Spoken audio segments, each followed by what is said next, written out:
Welcome, everybody, on this Saturday morning or Saturday afternoon, Saturday evening, or in the wee hours of Sunday, wherever you may be watching today in this truly global international panel discussion on international film financing, a global prospective for 2021. My name is David Albert Pierce. I'm a past chair of the Beverly Hills Bar Entertainment Law Section. I'm also the managing partner of Pierce Law Group LLP, an entertainment boutique in Beverly Hills that focuses on representing predominantly independent filmmakers and other creatives in both transactional and litigation settings. I also head up our film finance practice in both transactional and litigation issues that result from it. Today's panel, which we will show you the name and the group here, has been assembled from around the world. First, you'll notice the little play on words, a global prospective for 2021, because it's prospective because nobody really knows where the hell ultimately we may be headed in this brave new world. But in the course of it, you will get the individual territorial perspectives that each of our esteemed guests will be sharing with you. This program is presented by the Beverly Hills Bar Entertainment Law Section in conjunction with the Beverly Hills Bar International Law Section and the Slam Dance Film Festival, which is ongoing right now in a virtual community setting. And we have many of their festival participants and attendees watching today. We are also joined by the Beverly Hills Bar UK chapter. We actually have a branch in London that regularly meets to discuss entertainment law initiatives and happenings. And the bar does permit membership for people around the world. You don't have to be just in Beverly Hills or even in California. This event is sanctioned for California State Bar credit, 2 credits of MCLE credit for the State Bar. If you are in another jurisdiction, contact both your jurisdiction and the Beverly Hills Bar as to how you may be able to get reciprocal credit for your jurisdiction. The Entertainment Law Section Chair is Larry Verbit, and the International Law Section Senior Chair is Carla Para-Paris. And our panelists today are Mark Edwards from Canada. He is the principal partner of Edwards Creative Law, and to read more about him, you can pop onto his website. The written materials that will be going out to you also has a brief bio that goes into much detail about our esteemed panelists. We also have, so Mark is representing the great United Provinces of Canada. Rick Offsay is a partner at Latham Watkins, an international law firm. He focuses on film finance issues, and he represents the United States of America. Bill Grantham is of counsel to Rufus-Isaacs, Acland, and Grantham LLP. He is licensed to practice law in both California and Ireland, and he's representing the Irish perspective today. My good friend Massimo Sterpi is a partner at Gianni and Origoni, and he will be bringing you the Italian perspective. And also my good friend Marianna Vargas Gurilieva is formerly from the law firm known as OMG in the Dominican Republic. She was a partner there. She is taking a leave of absence as of Monday to assume her newest duties, which is that of the film commissioner for the Dominican Republic. And she is now in charge of that entire operation. This is a perfect panel for her, and we couldn't have a more fitting representative of the DR with more knowledge in that area than the reigning film commissioner. And all the way in the wee hours of tomorrow morning through time travel, I hope he's still on. I'm not seeing him in my screen bank. Maybe it's, I have to just enlarge in my, there he is. The lovely and talented Dong Wang from Beijing, the founding partner of Chamzon Law Firm. Again, I'm the moderator and the program chair, David Pierce. And if you want to get involved with the Beverly Hills Bar Entertainment Law section, first thing to do is become a member of the Beverly Hills Bar. Next thing to do is notify the section leaders that you wish to be on the executive committee. It's open to all. We meet the first Wednesday of each month at 8:30 Pacific time. And for the past year, they've been a Zoom meeting. So not quite as much fun as historically in the past, where you get bagels, lox, and cream cheese once a Wednesday, once a month on the first Wednesday. There's no food, but the access is a whole lot easier, particularly when you're across the oceans. So without further ado, let's take a look at what our panel is going to be just talking about today. First of all, our panel discussion, what's really going to take place over the next 2 hours, is a focus on how film financing deals are currently being structured in their respective countries. We're going to take a look at how these respective countries' tax incentives work. We're going to talk about who some of the major players are in the region if you want to get involved in those territories. We'll talk about how evolving technologies and global companies like Netflix are really major interrupters to the traditional system of film financing, and how they affect territorial deals and territorial sales of distribution rights. And of course, no seminar of any type in 2021 would be complete without taking a quick look at how COVID-19 is affecting production, distribution, and cinema in the respective countries.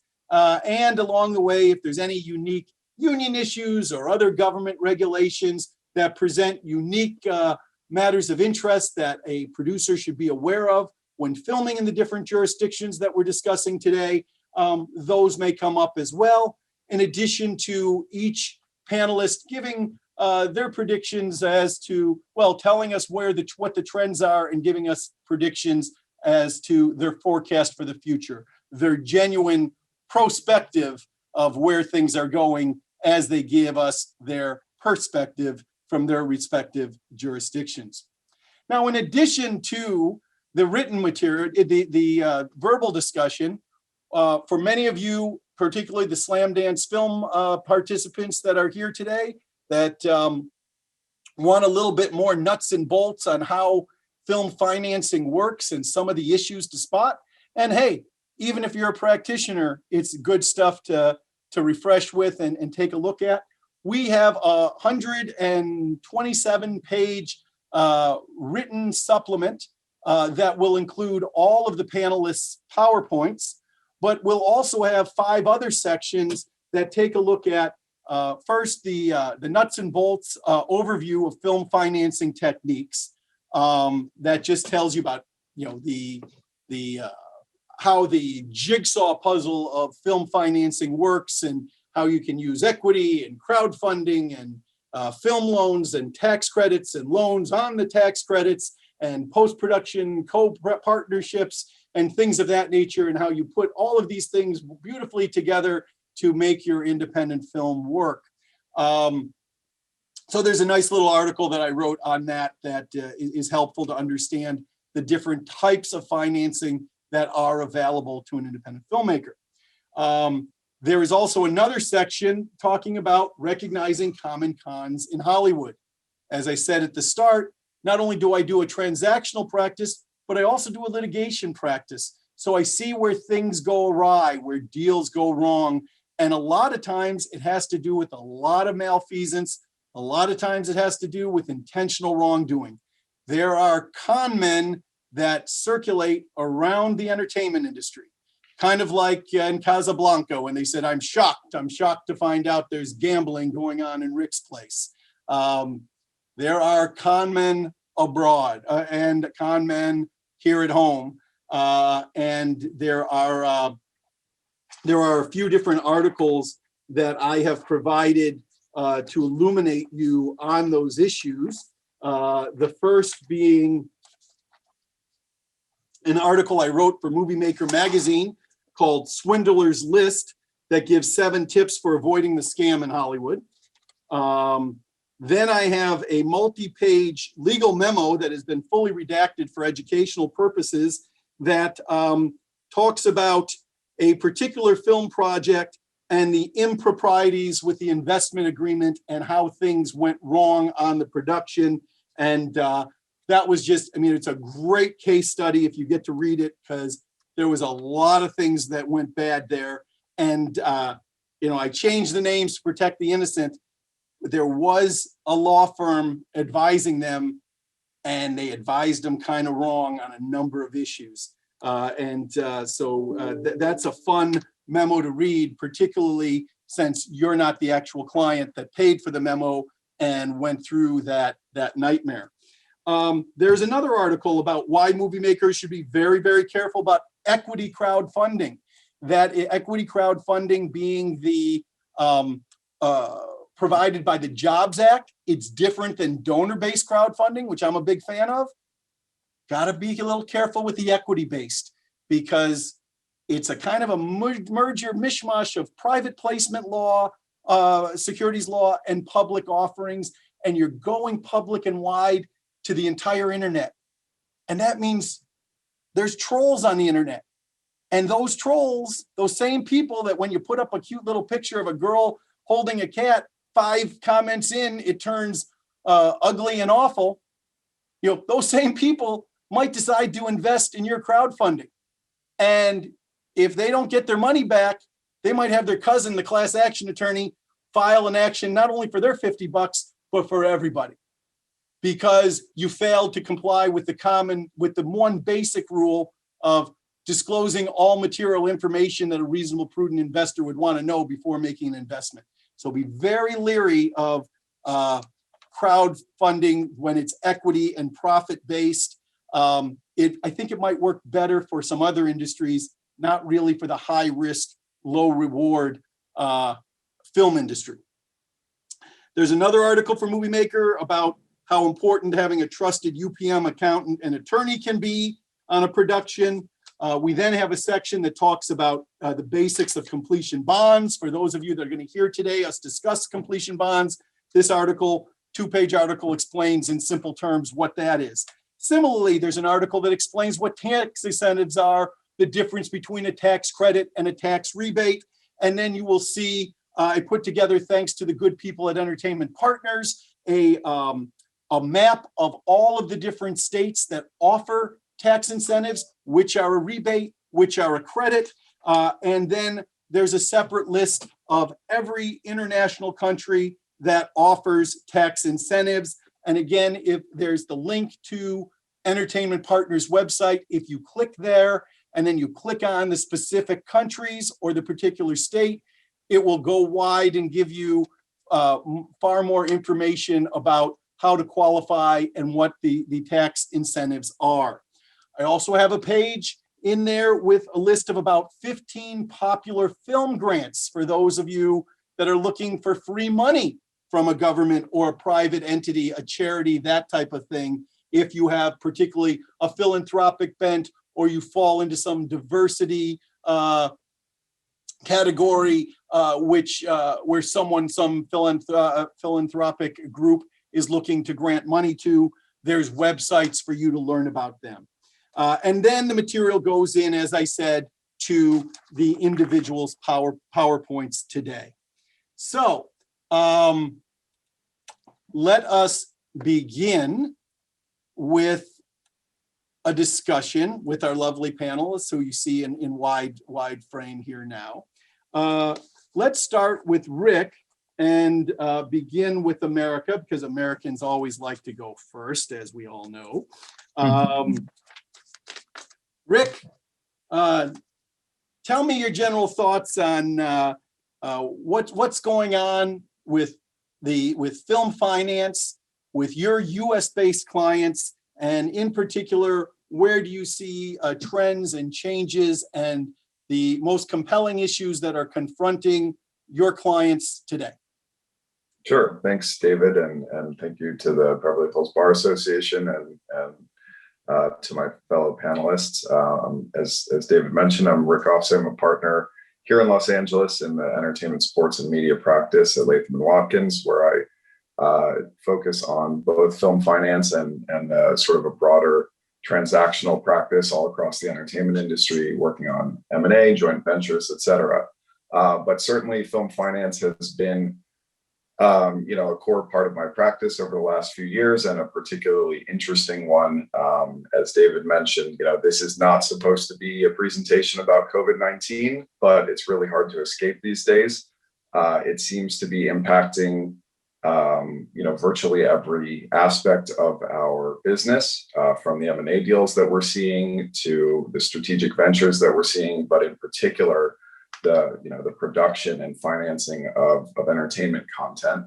And that's really coinciding with, one of the other big trends or developments that we're seeing. And the two are in some ways, complementary to one another, which is the rise of streamers. And the rise of streaming and cord cutting, which was, previously sort of a television-based disruption, has now become a theatrical film disruption, as well as, at least in our country and to varying degrees around the world. The movie theaters are largely shut, or even if they're open or not, there's no premium first run content, at least here in the States. I know that that's different in particular in China right now, with one of the very, very big releases recently, which is great news for all of us. But, so the streamers have, both because of cord cutting on the TV side and COVID on the theatrical side, it's really the force to be reckoned with. And, so we're seeing, and that's having essentially two big impacts. One is it's having an impact on the kinds of deals that we're seeing. And two is it's having an impact on the kinds of content that we're seeing. Over the last few years, we've seen companies like Netflix and others with a voracious appetite for content and with a voracious appetite for global deals and taking the world and taking a long territory, if not wanting to own the content or at least control the distribution outright for a significant period of time or forever. And so what that's done is it has collapsed the windows. There are fewer territorial deals to be able to do at the same time. There are fewer downstream opportunities. And so to a certain extent, at least for those projects, it's really streamlined the financing because there are fewer receivables and there's less of a need for complicated collection accounts and other things. And in many cases, we're seeing financing deals where it's just a streaming deal commission and a tax credit. And, those are complicated enough. And we'll get into a little bit later why, in particular, some of those streaming financing deals are particularly complicated. But to a certain extent, it has narrowed the traditional way in which people cobble together, various buckets of money and rights to finance a project. Now, obviously, there are plenty of other independent films and television programs that are still being financed in the traditional model, but that's certainly a trend that we're seeing. And the other trend that we're seeing is the impact on the content itself. While on television and in the movie theaters, everything was constrained by a time slot, either because it had to fit into a typical time slot on the television programming block, or a typical time slot. It's a single feature length film. It's between 90 and 100 and whatever minutes. Now we're seeing mini series, limited series, things of all sorts of different time lengths. It's okay if a show is 40 minutes. It's okay if a show is 60 minutes. It's okay if a show is 75 minutes. It doesn't matter anymore because of the new on-demand way of consuming and the lack of these time slots. And so it's, that's just really a benefit for all of us and for our creative clients, because, and the talent that they're working with, because they're really unconstrained by format. And we're seeing a lot more of a willingness to order, shows and films and miniseries, et cetera, in different shapes and sizes than we've ever, been entertained before, honestly. So those are just a few of the sort of subsets of the, what we've been referring to as the rise of streamers. We can get into more, but perhaps we can open it up to discussion. Among my panelists as to what they're seeing, in their respective home territories. And we'll go around and see if anybody wants to comment on those basic issues, particularly about the rise of streamers and how they may be affecting each of your territories. But I also want to put in people's brain and to come back to Rick after about how the use of streamers and their desire to have a global control affects the pre-sale industry, the sales agencies, and what the agreements now look like, because there used to be a very traditional way of doing inter-party agreements and inter-creditor agreements where you had a bond company involved and a traditional lender and a sales agent, and involving the different territorial sales. And we'll come back to Rick after we kind of do a quick little circle around the globe to hear how those contracts might actually be different when you have a streamer as opposed to the traditional way of doing things in the past with a foreign sales agent. Bill, streamers a big deal in Ireland? Are they affecting the film finance practice there? Well, it's very interesting what Rick was saying, and I was thinking as he was talking about the opposite situation, which is where you get films which don't have streamer financing in them, because as Rick said, the streamers have come online in the past few years, but we had a number of sort of historical situations that were already playing out. One was the decline of the home video market, and therefore the decline of the pre-sales market. And we've seen this two things happening at once in the sales agent business, which was a decline in the minimum guarantees obtainable in many of the big territories, but also, a fairly kind of ridiculous expansion in the number of sales agents. And the classic thing that would happen is you'd have, a successful sales agent, and you'd have their right-hand person who was never going to be given sufficient equity in the business in order to, become a true partner, who would then strike out on their own. And, and that process over the years led to an extraordinary number of sales agents without sufficient juice in the market. So so people would be doing business with sales agents whose estimates would turn out not to be bankable, who would not, not be able to sell in the territories that they said they could sell in. And the market itself was in a period of, I think, quite considerable flux even before the streamers arrived. And then the streamers come and, everything, all of these features of the market, which were already arriving, become even more significant. And I've been thinking about this a lot. A couple of movies I've worked on in the last couple of years, which did not have streamer involvement, which had a fairly classic sales agent involvement. And in this case, a good sales agent, and the sales agent who had access to financing on top, separate from their sales work. We still found ourselves in situations where budgets were being screwed down and down and down and down and down. And these are fairly commercial movies. I'm sort of thinking of, thrillers, science fiction movies, things that are aimed at, and movies with stars. I mean, not with, top stars, but stars like, Kevin Bacon or, decent level stars. And even, and which were good enough to attract a decent sales agent and good enough to attract decent talent. But nevertheless, when push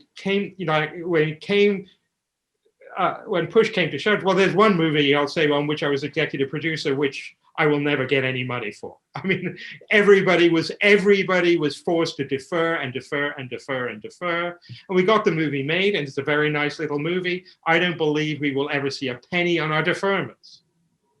And that is the world without the streamers. There's so, and that's happened because those 10, 12, 15 international sales, which could underpin the budget for an independent movie, say 20 years ago, those are now, basically worth peanuts. Major territories like France or Germany or Japan, Brazil or Latin America, these just aren't worth the money they were worth before because of the home video market basically imploding. So it's a very, very, Irish films, Ireland, I don't have quite the extensive screenshots, PowerPoints that others have, but if you look at the links, it takes you through to all sorts of sources of information, the embedded links in the PowerPoint presentations. But, it's a small country. 5 million in the Republic of Ireland, 1.8 million in Northern Ireland. So it's a very small country. There's very little equity in the country. So, outside the quite generous public support of tax breaks and so on and other forms of support for production, you have to go outside the country to put together your production budget. And unfortunately, that's become harder and harder without the streamers. And we're having to be, very nimble. And one example, I won't bog us down with detail. I put in this slide, by the way, about the fact that we have 2 jurisdictions and it's one island divided into 2 countries. Because in my experience, my 21 years of living in the United States, most people I met were, people were not aware that Ireland was an independent country, even though it's been independent for 100 years. A lot of people don't know this stuff, so I just pass it on. We have 2 jurisdictions, which we can actually play with quite successfully, but we have to be nimble. And there's a film that just is finishing actual principal photography today that I worked on, and it's a thriller, and it's a nice, neat little thriller set on a bus, and it's one of those film ideas where you take everybody in an enclosed space, all the way back to Hitchcock's Lifeboat. You put everybody in an enclosed space and you have drama playing out, and the 4 walls of the bus are confining the action of the movie, and it's very exciting. Well, that script started as an Irish script, very good Irish writer named Ben Conway. It started off about a bus going from Dublin, which is on the east coast of the country to Galway, which is on the west coast. And so we took it up, and then we thought, well, how do we make this into a co-production? Well, we can bring in Northern Ireland. That's another jurisdiction. We can get 2 sets of public support instead of 1. So we rewrite the scripts, and then it's a bus going from Dublin to Belfast, which is the capital of Northern Ireland. Then we think, for various reasons, we think, well, maybe we could bring in a US component to this. So we rewrite the script again, and it's a bus running from downtown Los Angeles to San Bernardino. And then eventually, because of the way the financing works out, the film, as I said, the principal finishes today in Thomasville, Georgia. It's now set in Georgia. So it's going from 2 points in 1 point in Georgia to another point.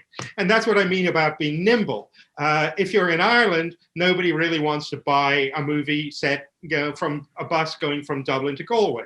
Not impossible, but a harder sell. In order to attract the stars we have, Kevin Bacon, Machine Gun Kelly, Travis Fimmel, a strong cast of supporting actors, and to support the sales agent, we have we had to keep on kind of staying true to the vision of the film, but also being nimble and sort of where can we get the cast, which is going to raise the money. And that while that has always been the case, it is particularly urgent, A, for a small country, and B, in these very, very difficult times for sales agent-driven productions. And it's fantastic news that this film is has got financed, and that it is nearly finished. A very good young Irish director named Andrew Baird. This is his second movie. I think he's done a great job on it. But we're constantly trying to, it's difficult for everybody, but in a small place like here, it's particularly difficult. And David, just let me say one thing, just for the record. I'm not actually admitted to practice in Ireland. I moved back home in 2014 after 21 years in Los Angeles, and frankly, I wasn't going back to school to do Irish constitutional law and Irish real property law, and so I have very good Irish lawyers that I can work with, as well as accountants and other people that I can work with on Irish productions. Let the record so stipulate, and we'll also stipulate that you are not a cat. Also, I take it, does this Irish bus movie star an Irish actor named Keanu O'Reeves? That could help. that could have helped sell the version that goes to Belfast.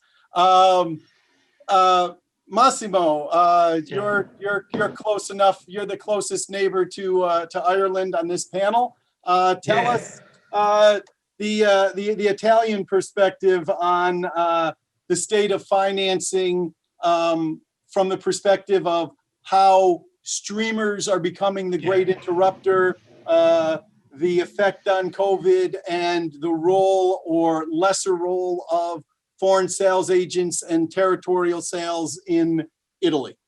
Yeah, I think the streamers were really the disruption of the Italian market. The market in Italy, the film production market was quite steady around a limited number of big financing, let's say, institution like RAI, the public TV channel, Mediaset, and a few others, Cataleya, but it was quite steady. Actually, the entrance, especially of Netflix, has really shaken the field, and it also offered much more flexibility into the way films are financed. Actually, what we notice is that there is a much more an opportunistic attitude by streamers towards the traditional production company.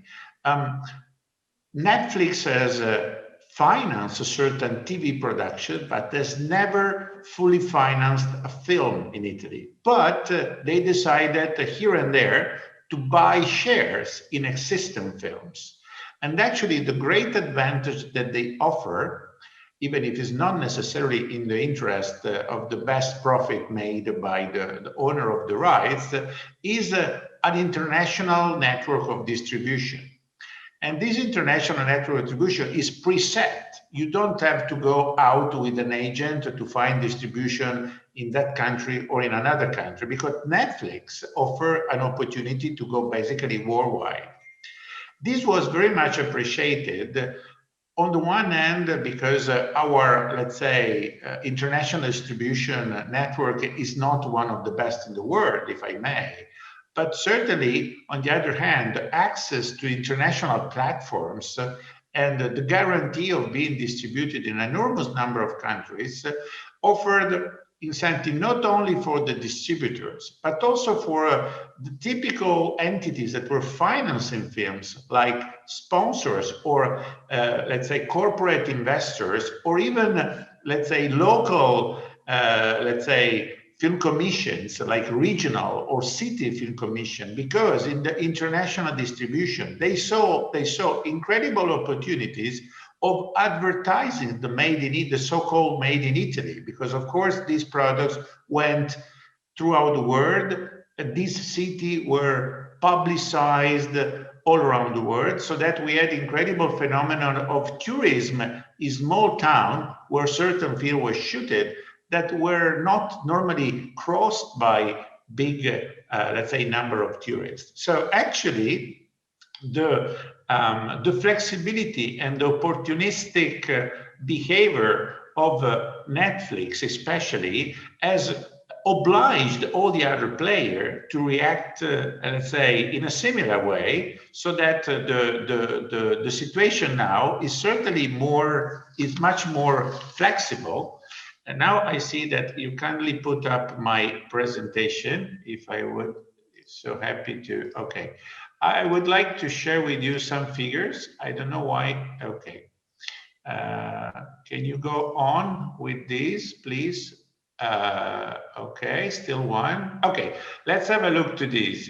For instance, here you have the state of TV fiction, for instance. RAI, which is the Italian national broadcaster, in 2019, 2020, still have 3/4 of the market. So how steady is the market you see from this slide? But Netflix started having a 6%, but if you go on one slide more, please. Okay, here is very interesting. You see that from the season 2018-19 to season 2019-20, the number of production of TV fiction of Netflix went from 11 to 25. So it more than doubled, okay? And these were the production that got, the most attention. They were quite, let's say, brave, because they didn't choose very, let's say, soft teams. They were very challenging and very brave. So to embrace like a fiction, for instance, about a teenager prostitution, or another one about a rehab center of national importance in San Patrignano that was very controversial. Then they bought a share in a film about a drug addict that was arrested by the police, beaten at the police station, and killed. And so very, very daring subject, but this generated a lot of attention. And now this kind of production are setting a new tone, so to say, into the film production scene. That beforehand was very much financed by the state or by more traditional players, so that in the end, also the subject being chosen were consequently much more traditional. So we have really a very strong impact. And also, I was interested to hear that in other countries, the video on demand was already on the declining, let's say, side. Whereas in Italy, it is exactly the opposite, because in Italy, because of a number of situation, starting from the not so spread, let's say, or not so good connection, digital connection, not so good digital literacy, not so good willingness to pay to enjoy content, because we were used to pay, let's say, a compulsory subscription called canone to the state to get the public TV, and that was it. So we weren't prepared to pay for other contents, and on top, also, the piracy problem. The piracy was enormous, so even streamers were reluctant to enter Italy. But with the COVID, the number of streaming, let's say, user have been increasing dramatically, so that there is a virtual circle that has been created around streaming. So the streaming, producing, the streaming, helping, the streaming, entering into, let's say, networking, or let's say specific agreement with many players. That's a very interesting thing that happened. Netflix basically is dealing with any player in the market. They refuse to stipulate any sort of exclusive partnership with anyone. So they are working with anyone. With some, they work on distribution. With some, they work on co-production. With some others, they work by financing or buying share. So they have they have a jolly role on the market, and that's very interesting. So, of course, then there are all the tax incentives and the big amount of money that the Italian government put into the film industry, which is in the film industry employs about, not directly, but between directly and indirectly, 250,000 people with a global, let's say, impact on the economy that is estimated at being 4 billion euros. So it's not a small thing. But the streaming actually made a lot of action by like companies, investors, film producers, and other players much more lively. And okay, I will tell you more when we touch other subjects, for instance, the COVID pandemic and others. I don't want to. Great. We'll pause there. Sorry. And Marianna and Mark, we're going to get to you, but Massimo said some buzzwords in his discussion that I want to direct towards Dong. Massimo talked about the involvement of sponsorship and corporate investment money, product placement money. He also talked about paying to enjoy content and the problems with piracy. And I'm interested in asking you, Dong, do they at all involve any corporate sponsorship in the financing process? Is there product placement the way there is in the US, where M&M's or Ford Motor Company gives $1 million to make sure that their cars and their candy are eaten by the hero in the most important scenes of the movie? So that's one question for you. And also, Massimo talked about the concerns of piracy and that nobody wants to pay for streaming in their own house. I know that you and I have had prior discussions that this is a real cultural thing in China, and there's really a lack of understanding of intellectual property and why it would be considered theft to watch something for free. So if you could talk a little bit about those issues. Also, does Alibaba have a streaming capacity? Are they in competition with Netflix? Please, I'm going to turn the floor to you, and I'll bring up your PowerPoint as well and share with us the Chinese perspective. Yeah. Okay. Hi, everybody. This is Dong from Beijing. I'm very happy to share with you the situations in China. And for the first question about the corporate cooperative sponsorship is being very normal, and we call it soft advertising, and almost the major production products will try to, particularly the consumer product, will try to put their product in the movie. So it's a popular way to do this kind of soft advertising. And 1 second, if I don't know, I think if it's the Beverly Hills Bar that has the share screen. Oh, okay. You know what? I want to make sure this is Dong's latest power slides that he sent this morning. It is. Okay, then I'll let you take control, Beverly Hills Bar, of this one. Continue, Dong. Yeah. Well, about the pay to get the radio online. You're right. When we talk about this issue like two or 3 years ago, it was a pretty big issue, major issue for the online company. But now I think it's more and more people, especially young generation people, they are becoming they are used to paying for the movie online movie watching. So it's getting better and better. So that's yeah. Go ahead. And the issues with okay, so they're learning more to pay for streaming, but is there any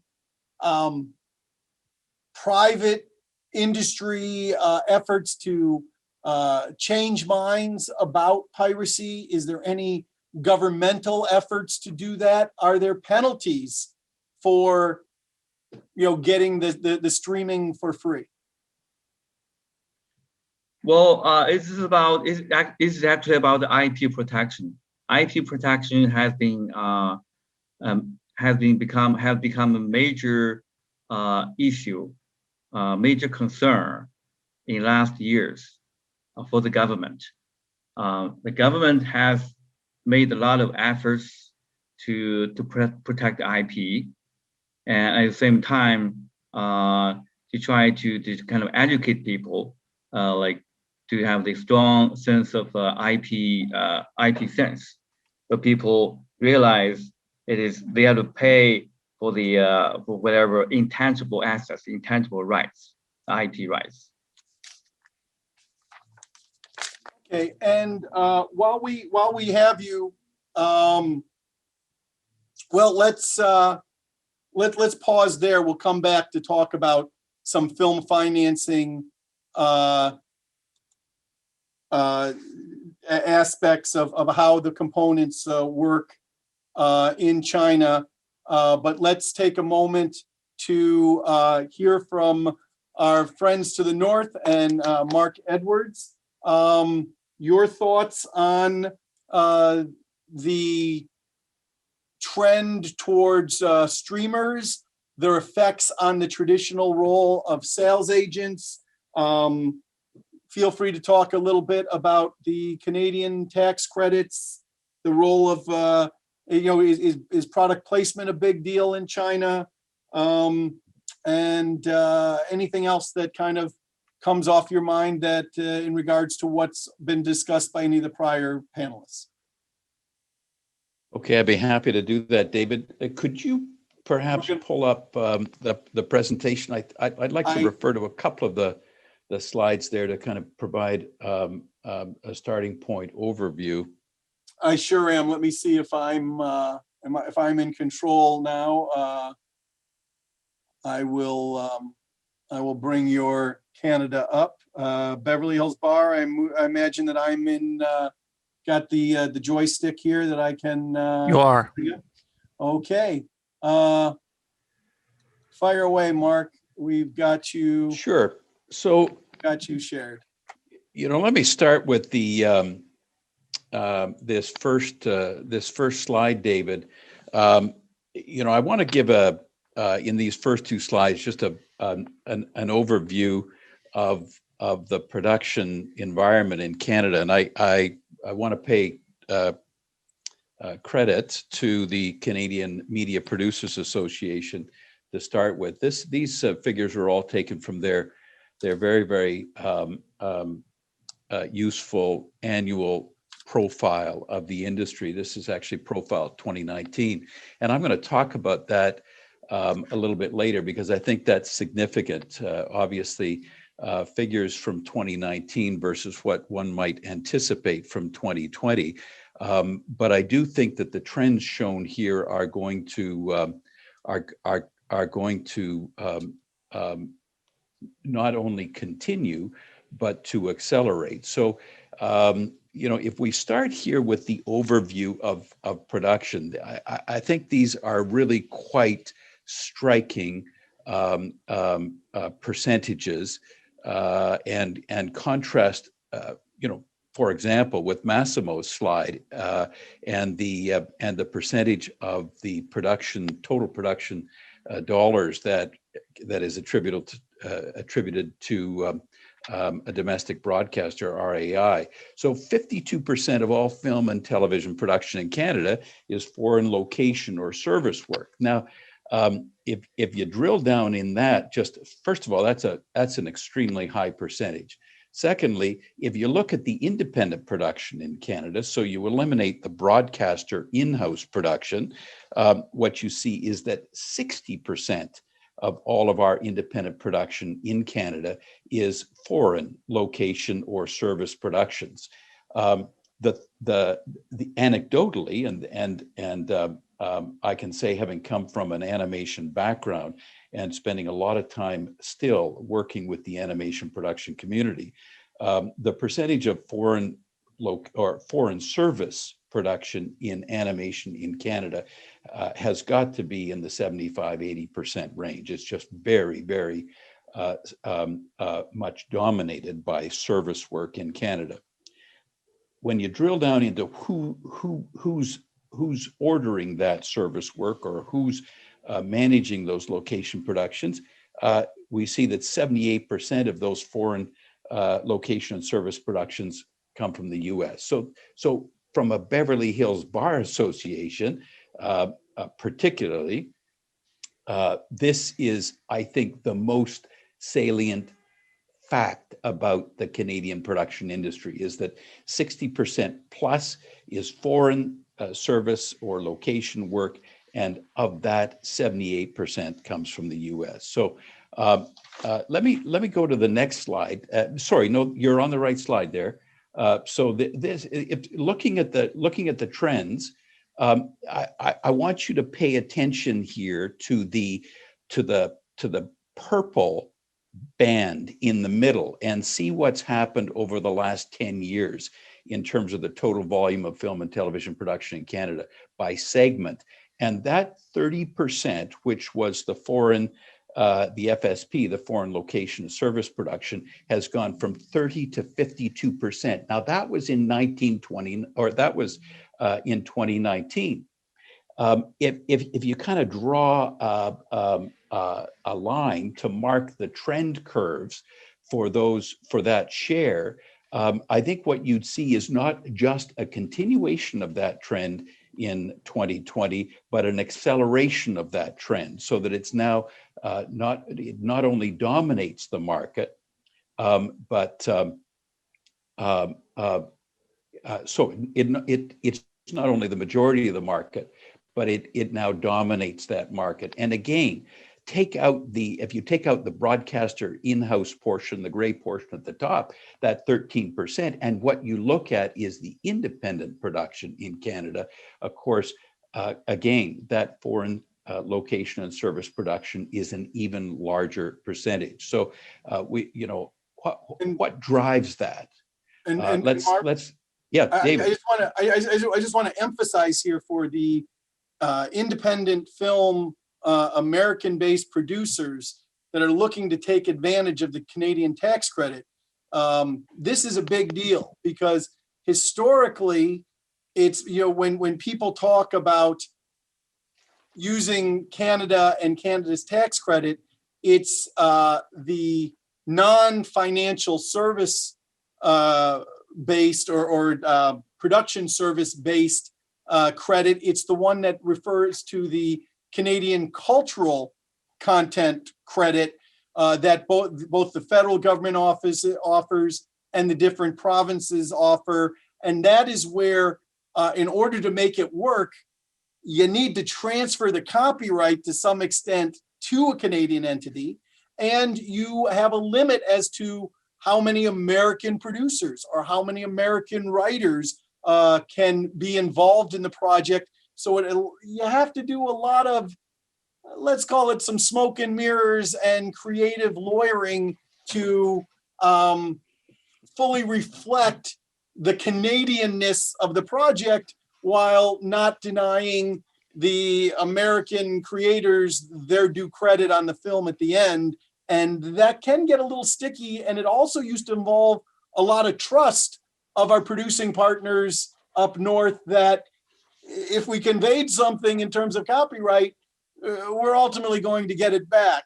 But what you're saying is that in the last 10 years, people have realized that's a difficult situation to work with.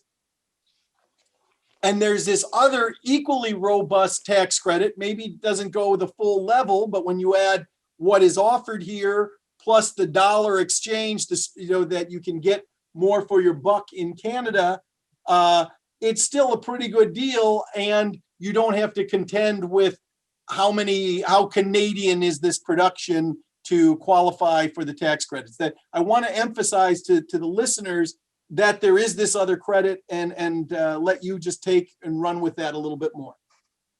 Sure. Well, thanks for making that point, David. That is very important. It made, your comment about creative lawyering made me laugh. I mean, we don't. There are limits on the creativity, Canadian content requirements, and the requirements of a producer to attract Canadian content tax credits are very rigorous. There are a great number of them, and so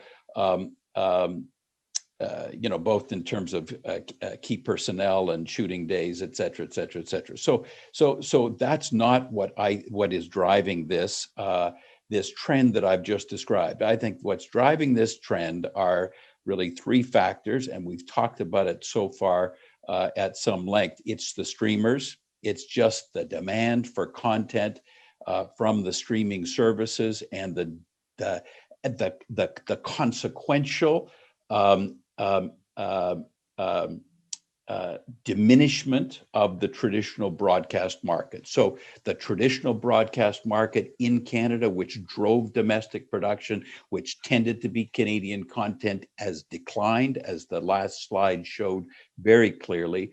And the demand from US-based streaming services and others, not necessarily the streamers, but other US IP holders to feed those streamers, has really driven a very, very strong trend in Canada. And part of that, so that's one factor. Second factor is the tax credits. Third are the dollars. So the service tax credit that you've referred to, David, and it's at the federal level, and the provinces each have their own as well, really just has four criteria.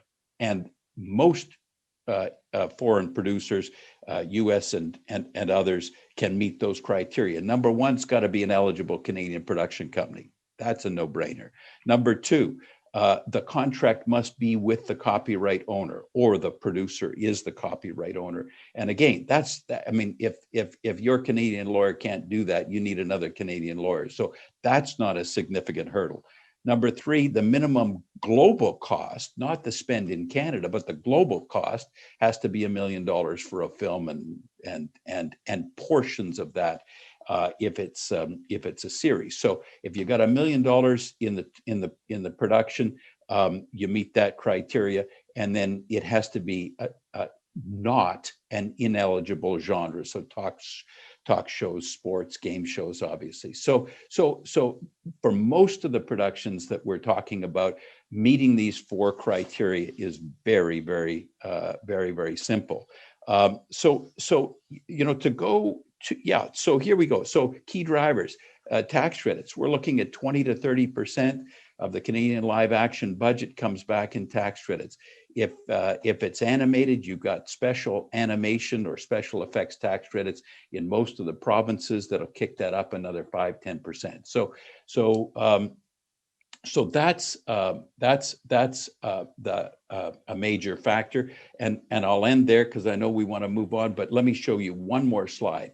This is the other element, and I love the graph here because you can see the inverse relationship between foreign location and service production and the Canadian dollar. So as you look over the last 10 years, what you see is as the Canadian dollar declines, the volume of foreign service production, which recall is largely US based, increases.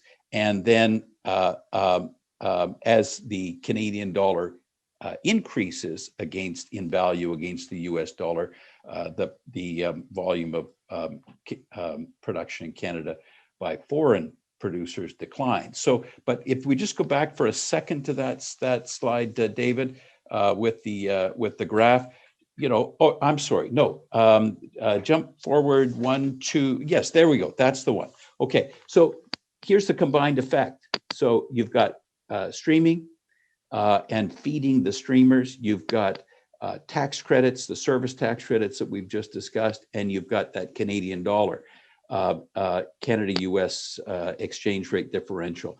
And what do you get? For each $1 million of US production funding that is invested in Canada in a Canadian producer as service work, you basically get between $1.5 million and $1.7 million worth of production. Now, of course, this depends on the labor component, et cetera, but it just shows you how attractive it is to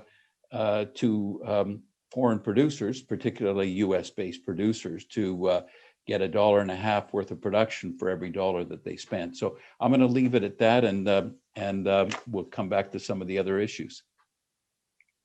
Terrific. Well, that dovetails us quite nicely with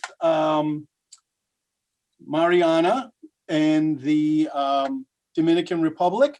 I'm going to take a hunch that the US dollar is going to go kind of further in the Dominican Republic than it will in New York State or California or Georgia or the other states that offer credits. And you can confirm that for me. And also, it's my understanding that, like Canada, the Dominican Republic offers 2 different routes, one which is culturally based with a Latin American emphasis, and sometimes Spanish language or culture. And then there's just the other traditional, we don't care what you make, just come in our country and make it and spend your money, and we'll give you a tax credit on it. So please share the Dominican Republic perspective. Sure. I see you're quite familiar with our tax incentives. I had a good teacher in the Dominican know. Republic. In you.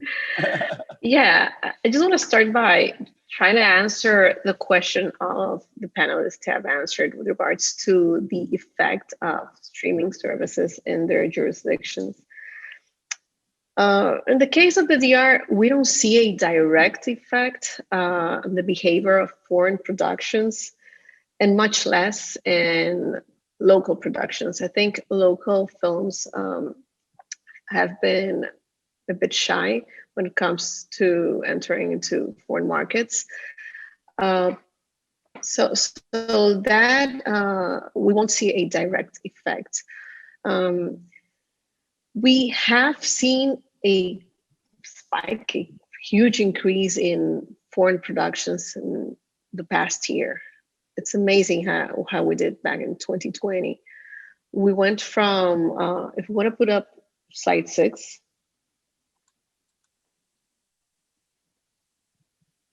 Exactly. Well, yeah. So we have been seeing an increase in the spend foreign productions from 2019 to 2020. We don't have the figures yet, but I know that they're expected to be around $80 million due to Shyamalan's Old, which was wrapped a couple of weeks ago, and Mark Wahlberg's Arthur the King, which is currently shooting. So we're having a great year.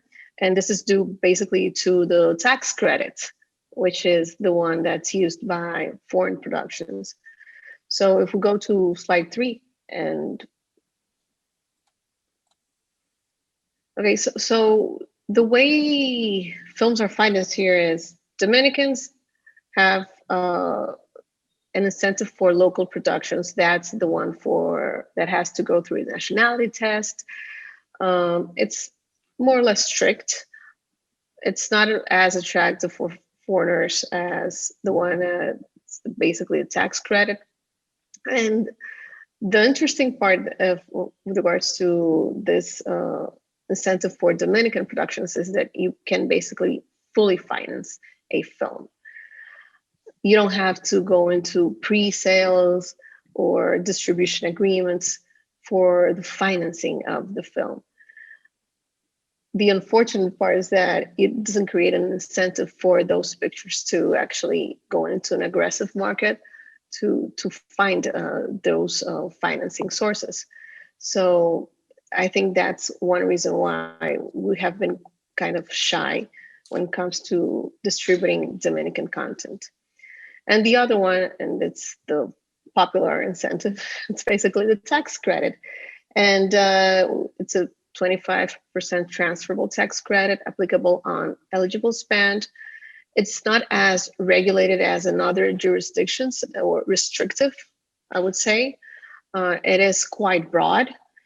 And the floor spend is very easily met. It's basically $500,000. It doesn't have a cap, which is great.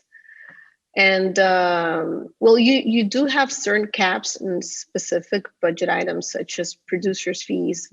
You're allowed to validate up to 6% of the producer fees, but then the rest is quite it's quite open. The interesting part is it is also applicable to TV series, such as Survivor has Survivor Turkey. And I think some of the Scandinavian also Survivor the TV series have been shot here. Marianna, is there any distinction in the tax credit between films and television series? Is it applied the same way? It's the same way. It's the same way. It's the same way. And films that have used tax credits here, as I mentioned, Shyamalan's Old has been applied for the tax credit. Shotgun Wedding, it's currently being shot here or will start the next week. This is with J-Lo and Ryan Reynolds. So this one is very popular. It's easy to apply for. We have a local structure that allows these foreign productions to come in and have a one-stop shop. The guys at Pinewood Deer Studios, they have also a production service company that basically also collaborates with this whole environment that makes it easier for foreign productions to come in and shoot. And in addition to the tax credit, we also have a VAT tax exemption, a very broad list of goods and services, and also an import tax exemption. Now, the one thing that we saw when we've done a number of deals with bringing American production companies to the DR, and you and I wrestled with in the past, is, having that discussion with the actor's agent that says, oh, by the way, the lead actor has to pay DR tax, and it's pretty hefty, and we're required to deduct that from what we promised as your pay or play. And there being a lot of, uncomfortable conversations with that. and the importance of putting that out right at the beginning. And that tends to make the production budget be a little higher because the actor is going to say, well, that tax isn't coming out of my portion. I wasn't the one that decided to film the Dominican Republic. I understand in the past couple of years, you guys have addressed that and the government has made some alterations. Could you talk about that? First, what the problem was and how it got fixed. Yes, that's an interesting question and case. So we have a 27% tax withholding in all payments made to abroad, basically. That includes payments made to foreign cast and crew that had to be engaged through the local production services company so the cost could be eligible. Okay, so yeah, that was one of the limitations we had for a time. Last year, we managed to, by combining two articles in our tax code, we managed to decrease the withholding to 1.5%. So we went from 27% to 1.5% tax withholding to this basically foreign cast and crew. And this change, I think, is what precisely made this huge inflow of foreign productions to the DR.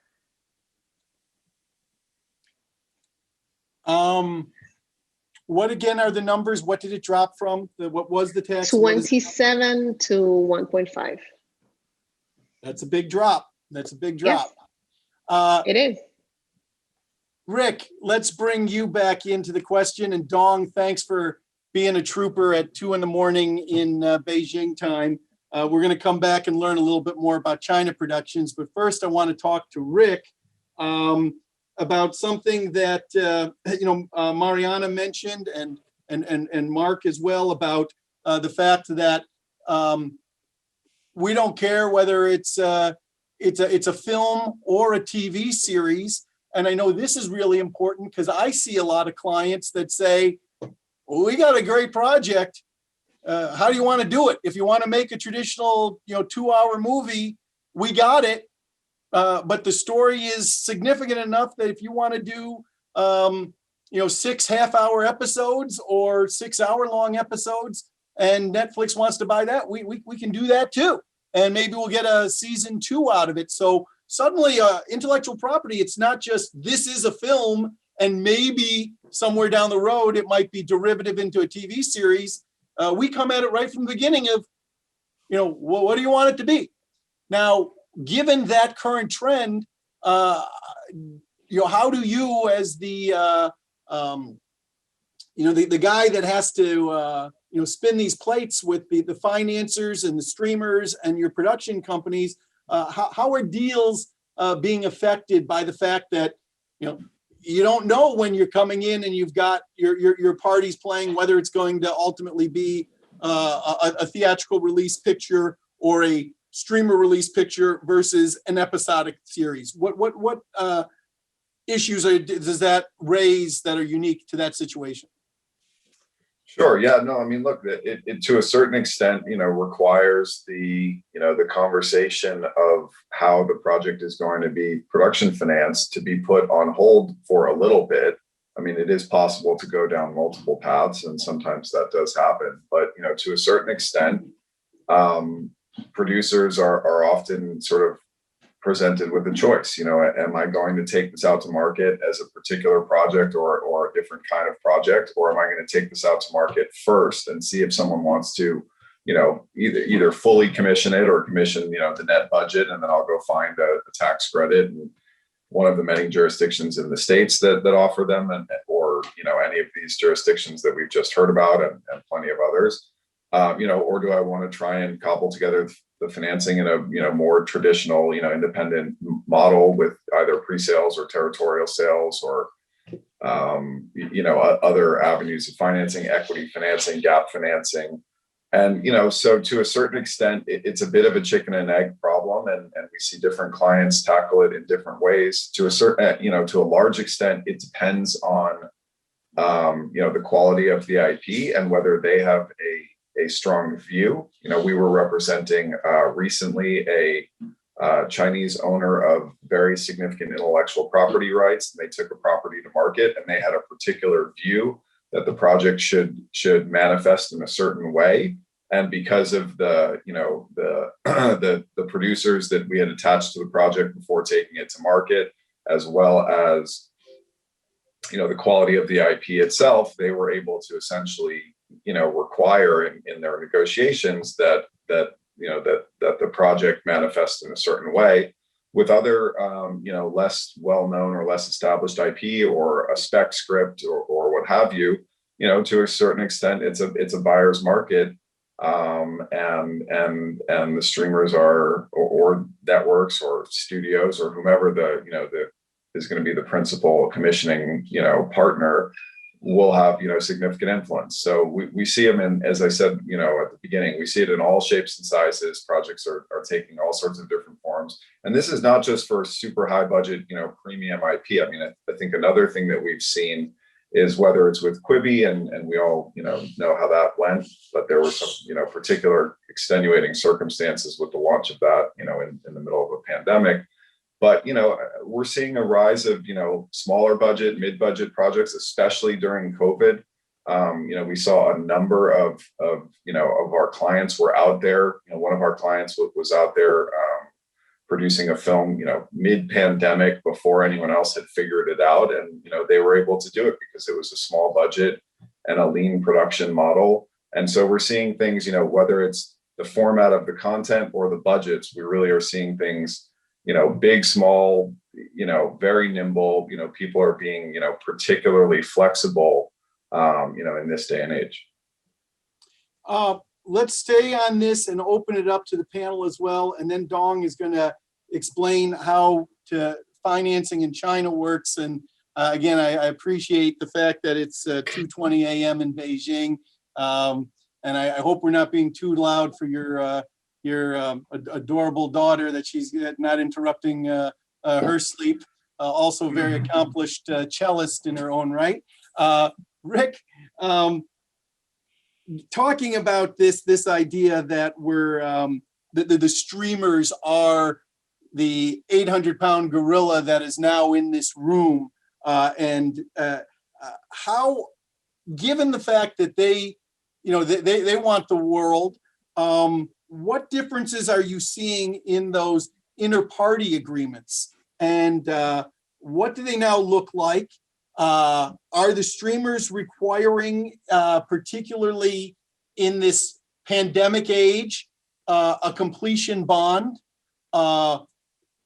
Perhaps I'll open it up to everyone about insurance, the ability to get insurance in this COVID era. Let's stick first with this idea of what do the inter-party agreements look like today? What's the current trends and developments from where we traditionally saw with foreign presale agents and now with a Netflix model? Sure. So, everyone's favorite topic for Saturday morning is inter-creditor agreements. It's been really interesting over the last few years. There was a fairly well understood set of precedent that our clients had and our clients' banks had with, a bunch of the different studios. And to a certain extent, when it came time to do an intercreditor or an inter-party agreement with the bond company and the distributor and the producer and the financier, we would sort of take one down off the shelf and change some dates and names, and there was more to it than that. But it was a fairly mundane process.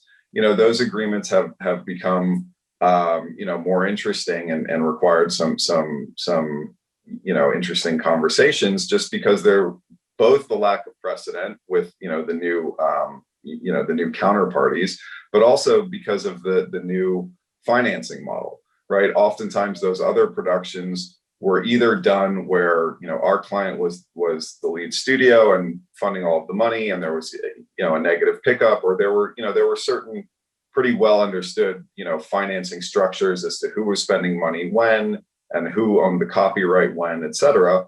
And, with the different payment terms, and actually Netflix then, at least initially when they were paying largely on delivery, it was also, it was sort of a smaller step from those traditional negative pickup type arrangements to a Netflix deal where they were also paying on delivery or perhaps even, significantly after delivery.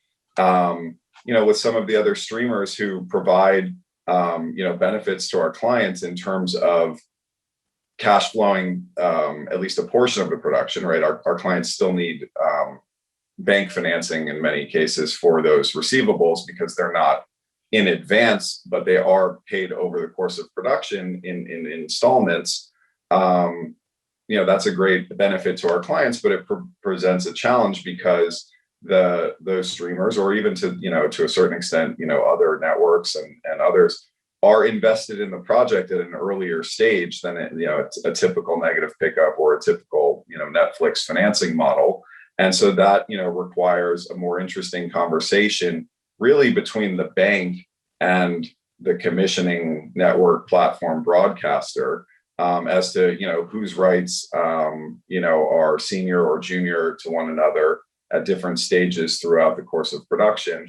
And then that is that another level of complexity is that some of the commissioning networks and platforms don't want to have the complications of a completion guarantor, others do. So there's just a wide variety of different financing models and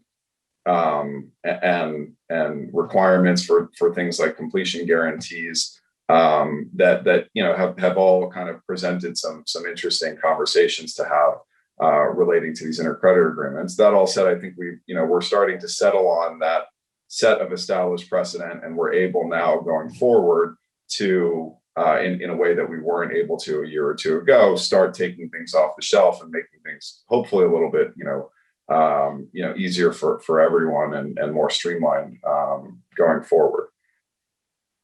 Great. Massimo, first, do you have a good joke to break up the discussion on intercreditors to keep everybody awake and dong in Beijing? You got a good joke for us?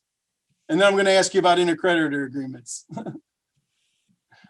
which puts you more on the spot, and you got to unmute yourself. Sorry, I was too prudent with my being on mute. Actually, we have seen all sorts of agreements, and that's very interesting. That's what I defined before as the flexible approach and opportunistic approach.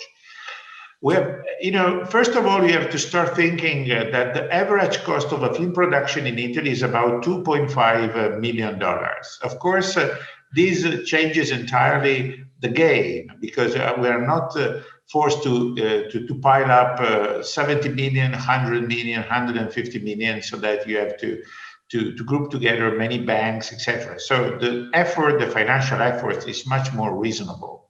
And typically in Italy, the reward for the investment was given in a share of the rights on the film. Netflix was very flexible. As I said before, they commissioned entirely the production of certain TV series. They just paid for the result. In other cases, they simply bought the rights or portion of the right of film already done, or in some other cases they intervened by promising a distribution of a certain film and paid some money as an anticipation for the distribution right. So it's no longer a standard scheme that you have take it or leave it. With a take it or leave it approach. Is more a flexible approach and let's say a more global approach, because it's a global company that deals on a case-by-case basis with local players that have a different size, different business model, different financial strength. And that's, in my opinion, the most interesting news to our market. No joke to add. You had a little something in there. You have great jokes. Nothing to share at this morning at 6 o'clock. He said, I won't put you on the spot. before the end of your closing thought, I want a good joke out of you. But let's talk about the role of bond companies and production insurance in a COVID era. And once we get past this pandemic, God willing, are we going to see a paradigm shift where people realize we can get by without a bond company? What are you seeing? Are you seeing clients having to contend with this bond company insurance issues in the COVID era? You know, one thing I would say is, go ahead, David, that's interesting about this is that people are prepared to take the risk of proceeding. Some people are prepared to take the risk of proceeding without bonds, and you know, as a lawyer, it kind of gives one, you know, the heebie-jeebies because one kind of knows all the things that can go wrong. But producers look at their budgets and they see a bond as X% of their budget and something that if they can eliminate it, they will. And it's partly to do with the type of money that is currently available. I mean, there is a, you know, again, going outside the institutional sources, like, you know, obviously the big studios, also, you know, the major broadcasters and the streamers who are very much analogous to the studios, either because they are dependent on studios, subsidiaries or joint ventures or whatever, or because they just have, like Netflix or Amazon, such enormous amounts of cash at their disposal. Outside that world, when seeing sources of money coming in, where you know, equity, for instance, coming in that in the past would have been some kind of subordinated debt, would have been, you know, some kind of high interest mezzanine debt, which would come in and sit behind, you know, a Comerica or, you know, one of those that little standard list of banks that would put up the principal. Now people are coming in as, quote, investors rather than as you know, as lenders, with, you know, but with very high returns that they're seeking, equivalent to the very high interest rates they were able to charge for mezzanine debt, and are doing things that are waiving the requirement of a bond.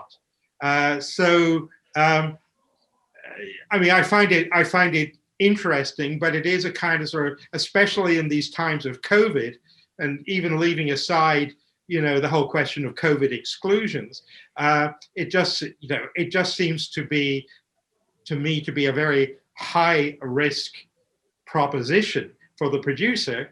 But I think producers are also in a position, if this is the only way they're going to get their movies made, we will take this very, you know, I mentioned before the squeeze on budgets, but it's also, you know, very, very substantial fees and returns going to this stratum of as it were, I would call new or new-ish equity, which is calling the shots in a different way. But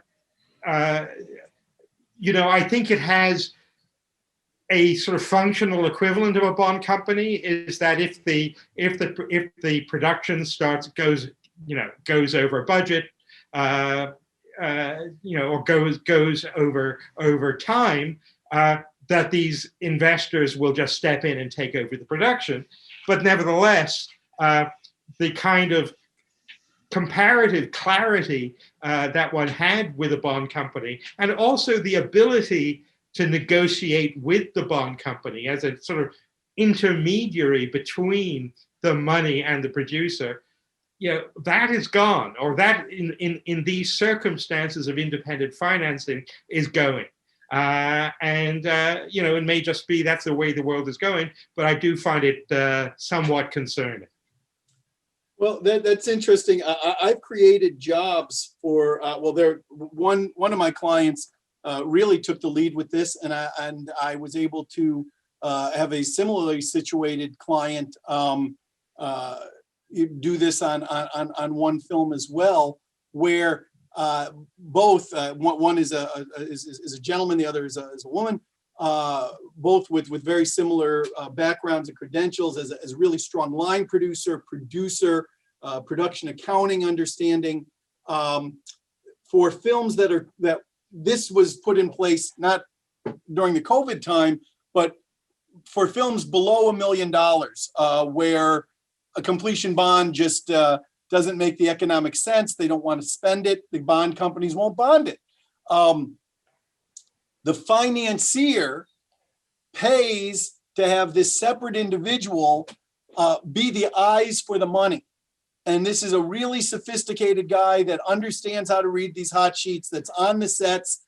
He's not trying to get in anybody's way, but at the same time, he's watching.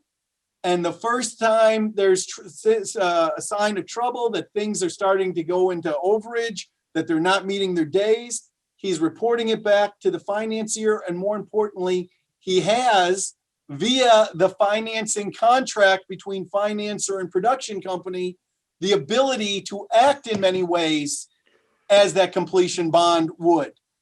Okay, you're not meeting your days, you're going over budget, we need to cut the bridge explosion scene.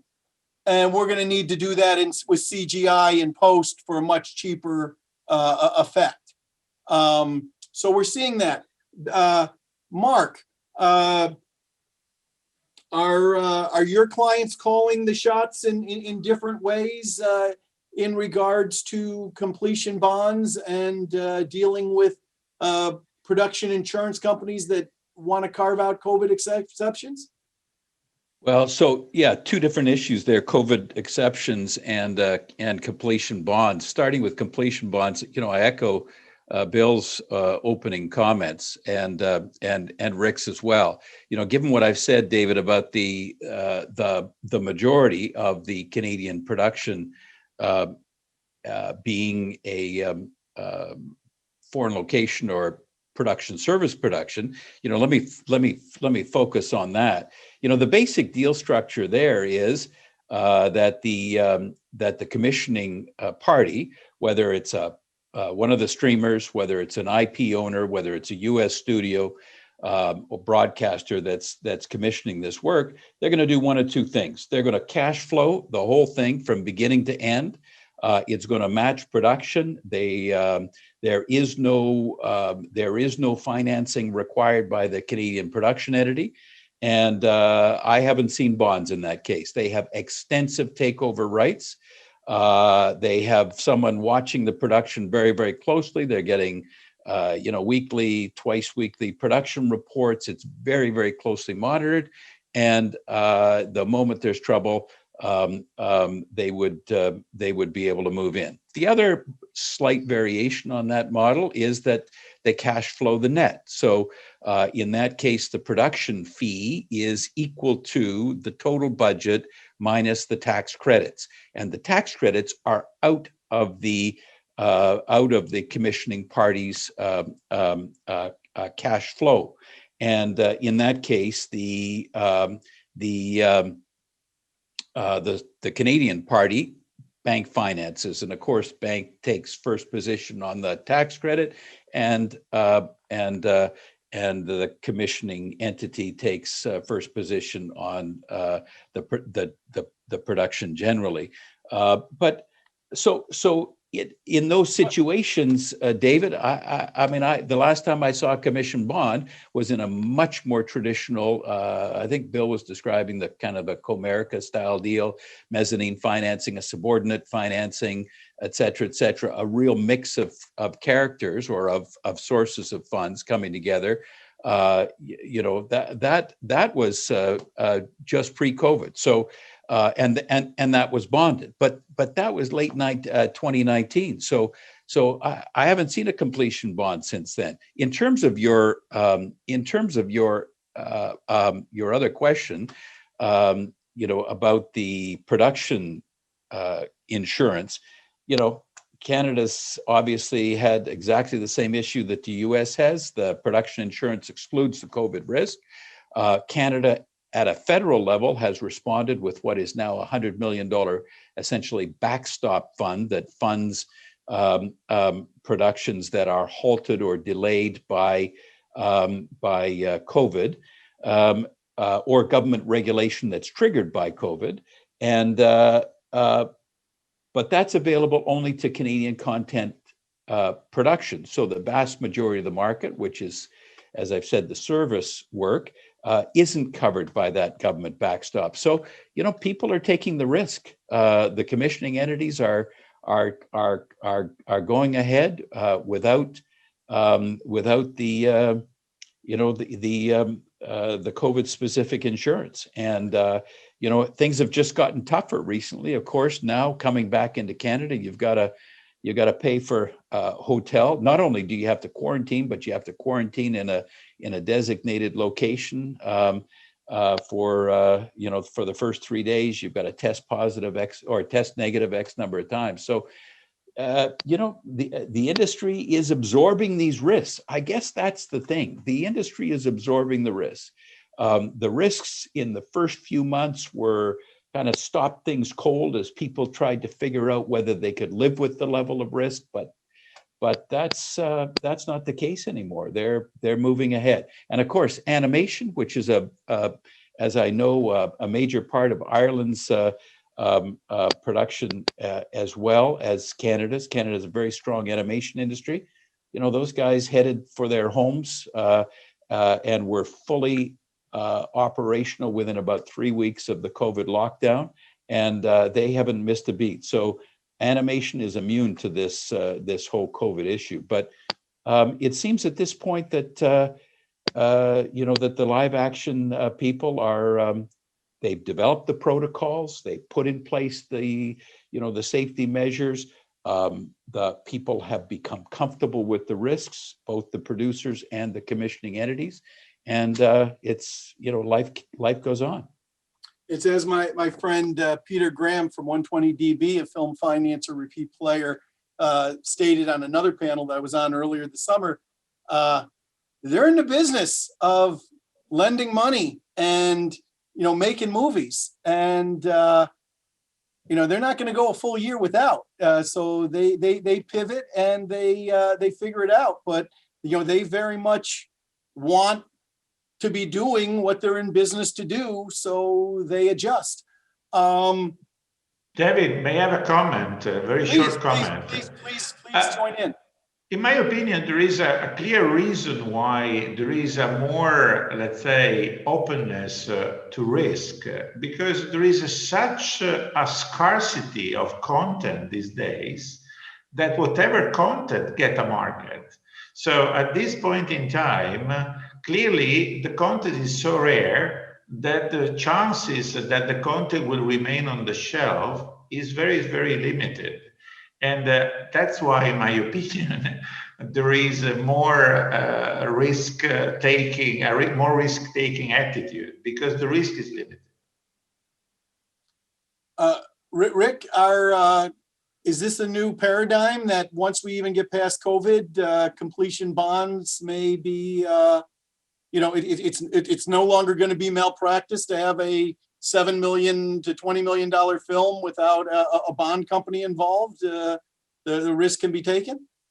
So what we've seen on the feature film side is that, folks are still requiring bonds, or at least requiring workarounds and other backstops, parent guarantees, other things to try and solve that risk. On the episodic side, we've seen, even pre-COVID, we've seen, again, based on either the preference of the commissioning platform or just the way that, television projects, which started as smaller productions and have sort of grown in budget over time, but just sort of the historical precedent has been that there's less of a requirement for completion bond. I think that all just goes to put more focus on insurance. And interestingly, we actually have seen folks getting insurance in some ways, or at least hybrid packages of insurance where there's not full exclusions. On one project that I'm working on right now, there is a general exclusion, but folks sort of acknowledged that,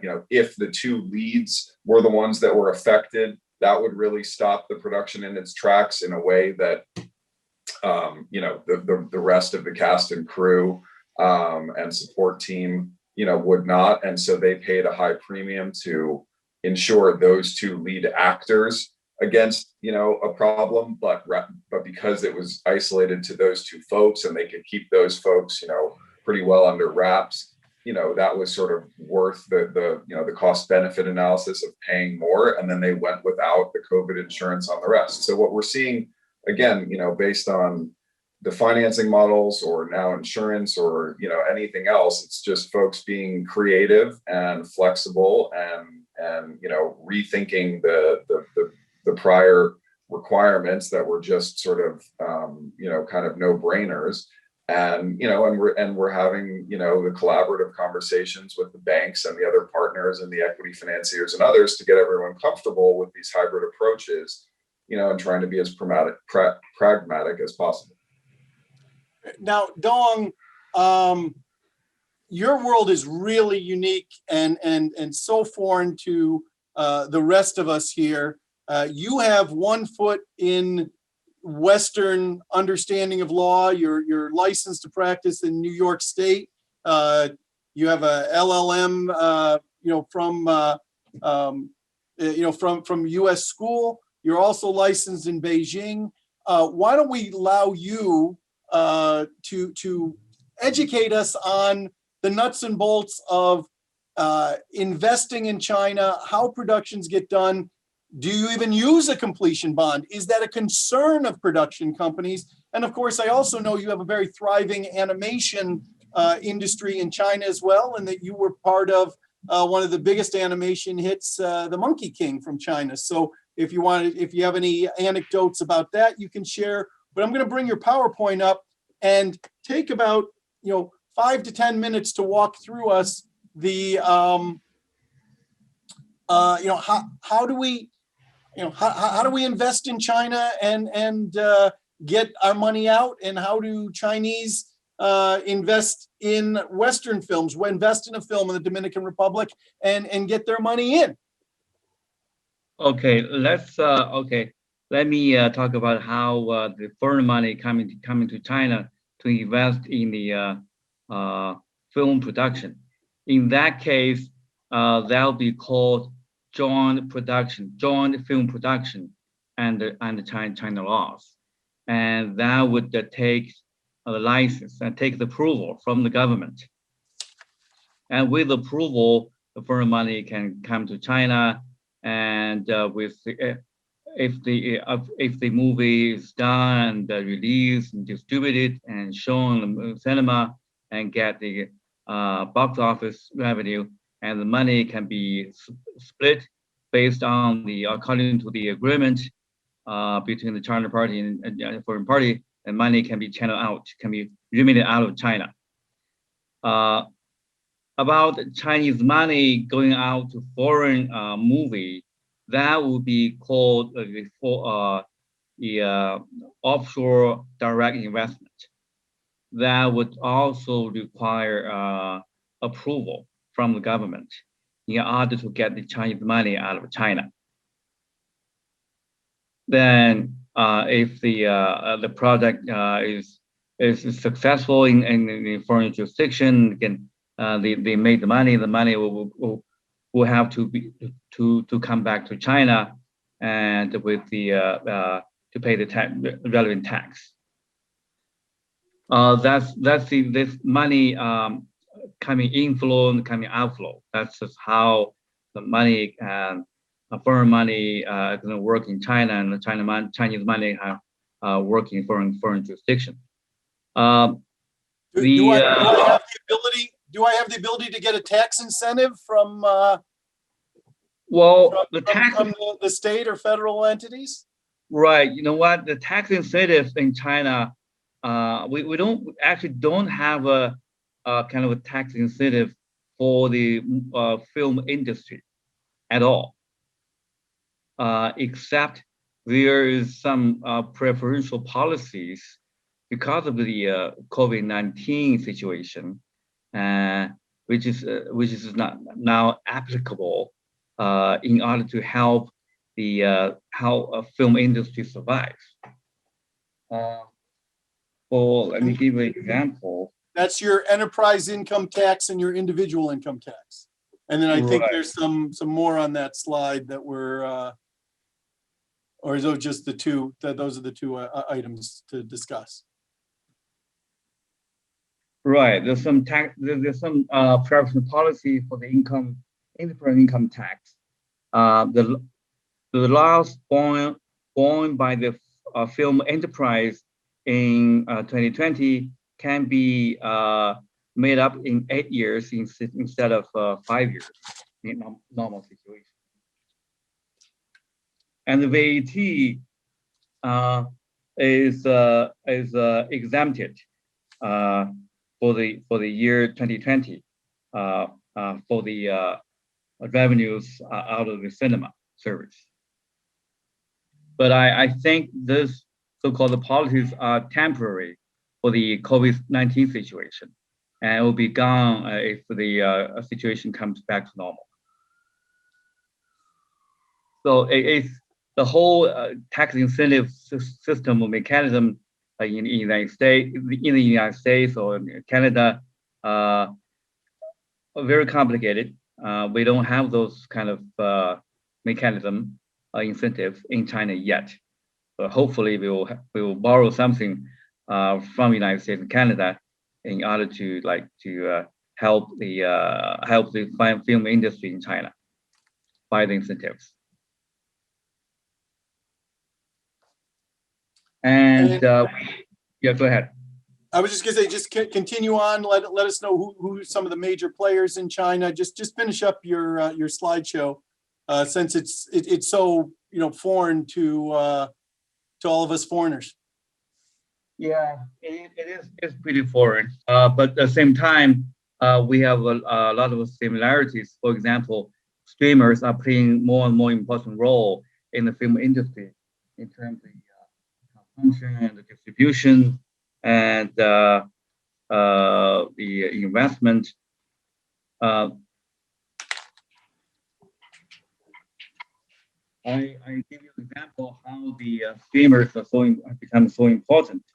For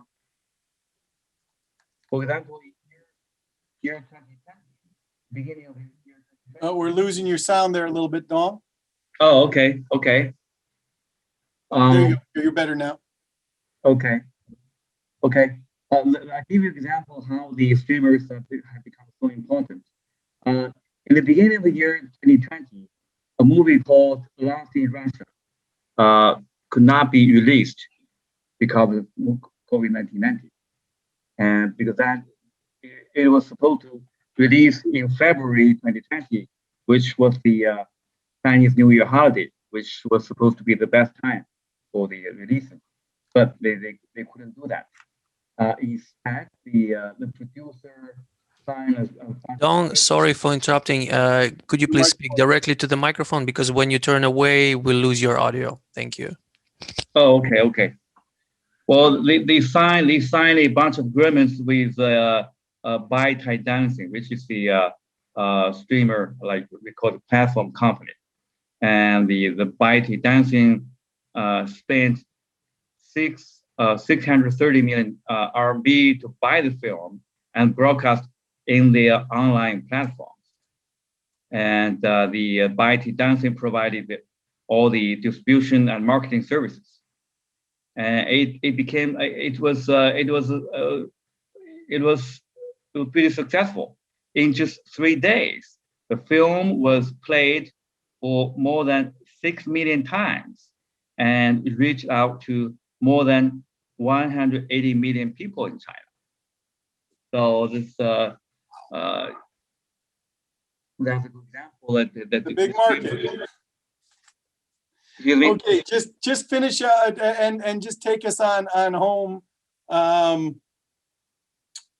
with some final thoughts about your online technologies, and well, I guess you just hit that with hit that next slide that just talks about the 3-day film was played to 600 million times.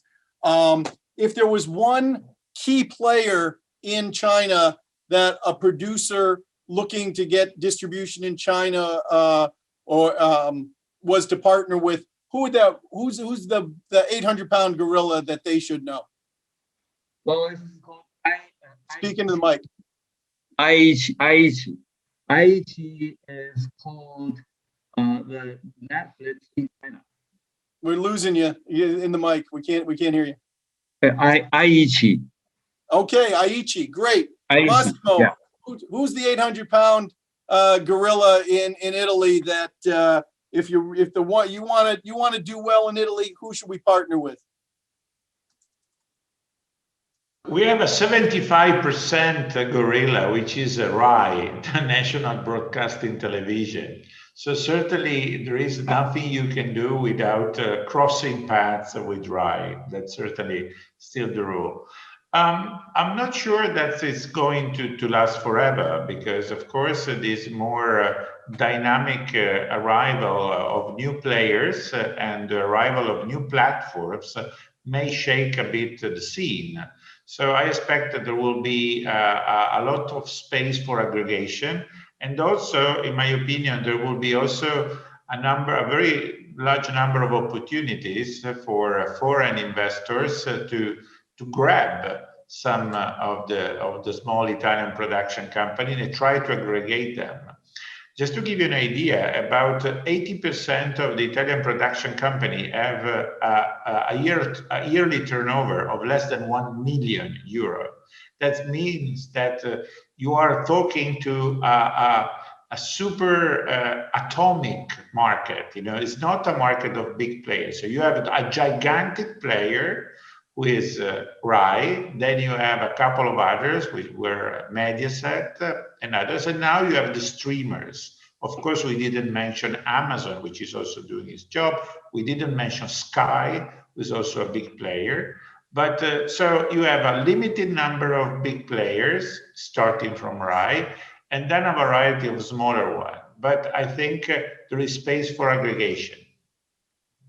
Mark, the 800-pound gorilla in Canada, Bell Canada. I don't know who else. Rogers. Who would you say you want to do well in Canada? Who's the main distributor or producing partner that you want to be aware of and try to team up with? You're muted. Unmute. Sorry, David. You've got the domestic broadcasters. Bell Media and Chorus Group are the largest. Rogers, the domestic groups. But I'll tell you, the theme of the presentation is Netflix, Apple, Amazon. Disney. I mean, Streamers are worldwide and they cross for the sure. border. For sure. Like that's the others, it's they're harder deals. For sure they're harder deals. They're small license fees. They're much fewer in number. In the end though, you do a deal with Bell Media, with Chorus, with Rogers, you own something as a producer. These other guys, it's a paycheck. It's a percentage of the budget, and you're on to the next one. So it's a fundamentally different business.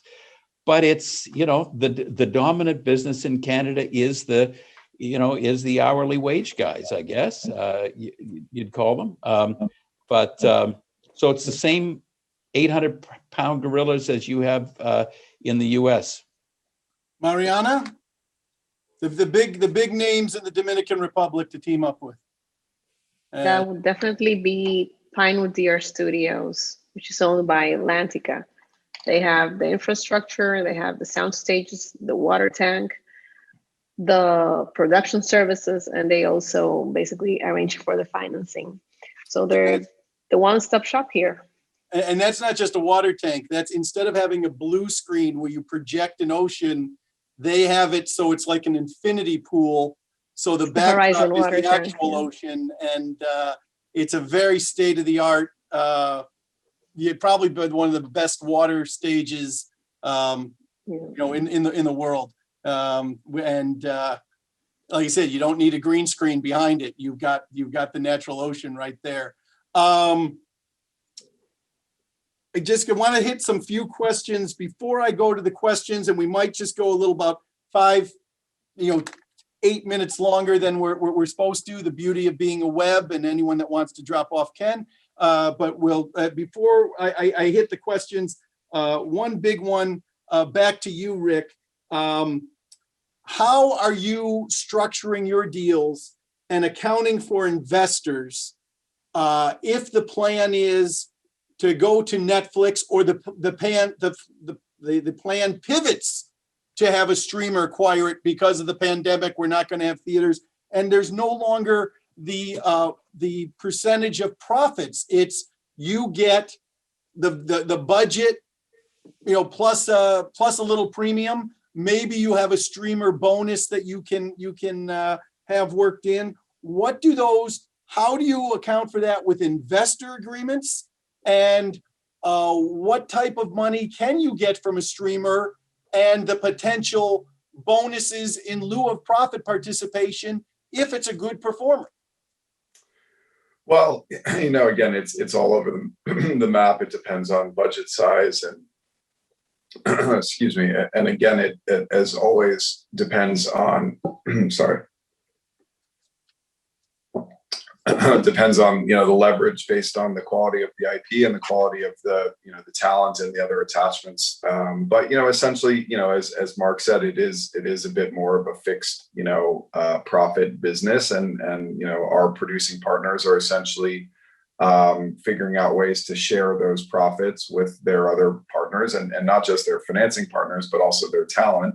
And it's still sort of an emerging market where I don't know that there's necessarily a standard that has been reached yet. It also gets even more complicated because in many cases, the streamers and the commissioning partners in many cases are doing overall deals with the talent that are then in the projects that our production company clients are doing. And so sometimes the talent in those projects, whether it's a showrunner, in some cases even an actor, but in many cases a showrunner or a writer, they're already being compensated under overall arrangements with those streamers or other commissioners. And so that's sort of another complicating factor, but sometimes actually makes things easier because that our producing clients, don't need to figure out a way to separately compensate them in the same way because they're being paid in advance or guarantee or some other sort of overall arrangement with the commissioning network or platform. And I can tell you, I recently had a client that had box office bonuses, and the movie was anticipated to hit box office bonuses and be a success. It was a part of a franchise, and when it switched to a streamer because of COVID, the distributor gave a 50% of the best case box office bonuses as a advance against box office bonuses, and would recognize the fact that it was going to be a streamer rather than a theatrical distribution. Now, of course, with a lot of those contracts, there's no guarantee that they say we have the right to exploit it, the right not to exploit it. This is really something that the studios did more as a publicity campaign, because the big actors want, if they want their stars to work with them again, they had to do this. And if they're doing it for the stars, then they have to do it for the other creatives and lesser people on the line that nonetheless have a box office component there. Marianna, a question that came in is, does the DR have studios that can do CGI animation, and are the tax credits available for that as well? Yes, we do have CGI and animation studios. They're not big, they're small, but the guys there, they're very talented, they're very good, and very well priced. In terms of whether these expenses are basically eligible for the tax credit, yes, they are. Great. And if we film there, can we get Sammy Sosa to appear in our films? Are you working out any deals that you can guarantee that for us? I'm pretty sure he would be excited to work in a film. Dong,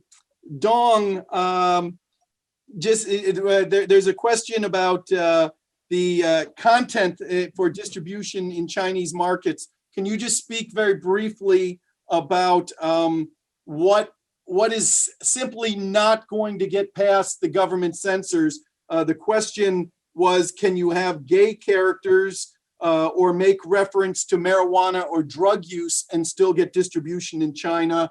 I know that violence and the occult is an issue that they don't like. So a lot of horror films that have ghosts and things like that won't get distribution. Can you speak a little bit about that?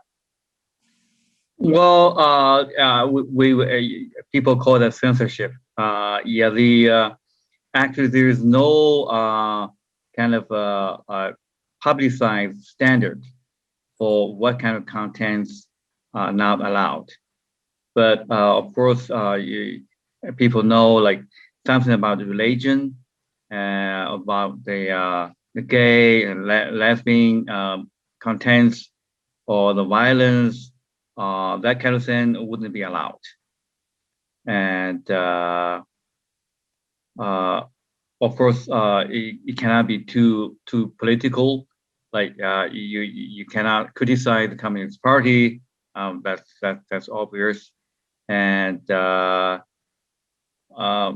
you cannot be too. You have to be politically correct in the China context. You cannot be too extremist, like you would do in the United States or Canada, in Western world. And there is the ability to lobby those decisions. And if you have a law firm in China that knows the government officials that make these decisions, they know the right legal arguments and can help perhaps sway those opinions that are favorable for the producer. Would that be a politically correct way of saying how things work? Well, yeah, of course you can have a meeting. You can talk to the officials, government office in charge of the matter. Of course, I wouldn't say lobby. Lobby may not be the correct word in China, but if you know people or your friend who are friend of the officials, there may be some room they can move, because the standards, the line are not clear cut. Terrific. There's always room to maneuver. Got it. And if you need, and if there's room for maneuvering, that means you need a lawyer to help maneuver it, and Dong's your guy if you're in China. Bill, Brexit on co-productions, Brexit effect on co-productions. Does it have any? We're still not clear. Brexit has already happened. One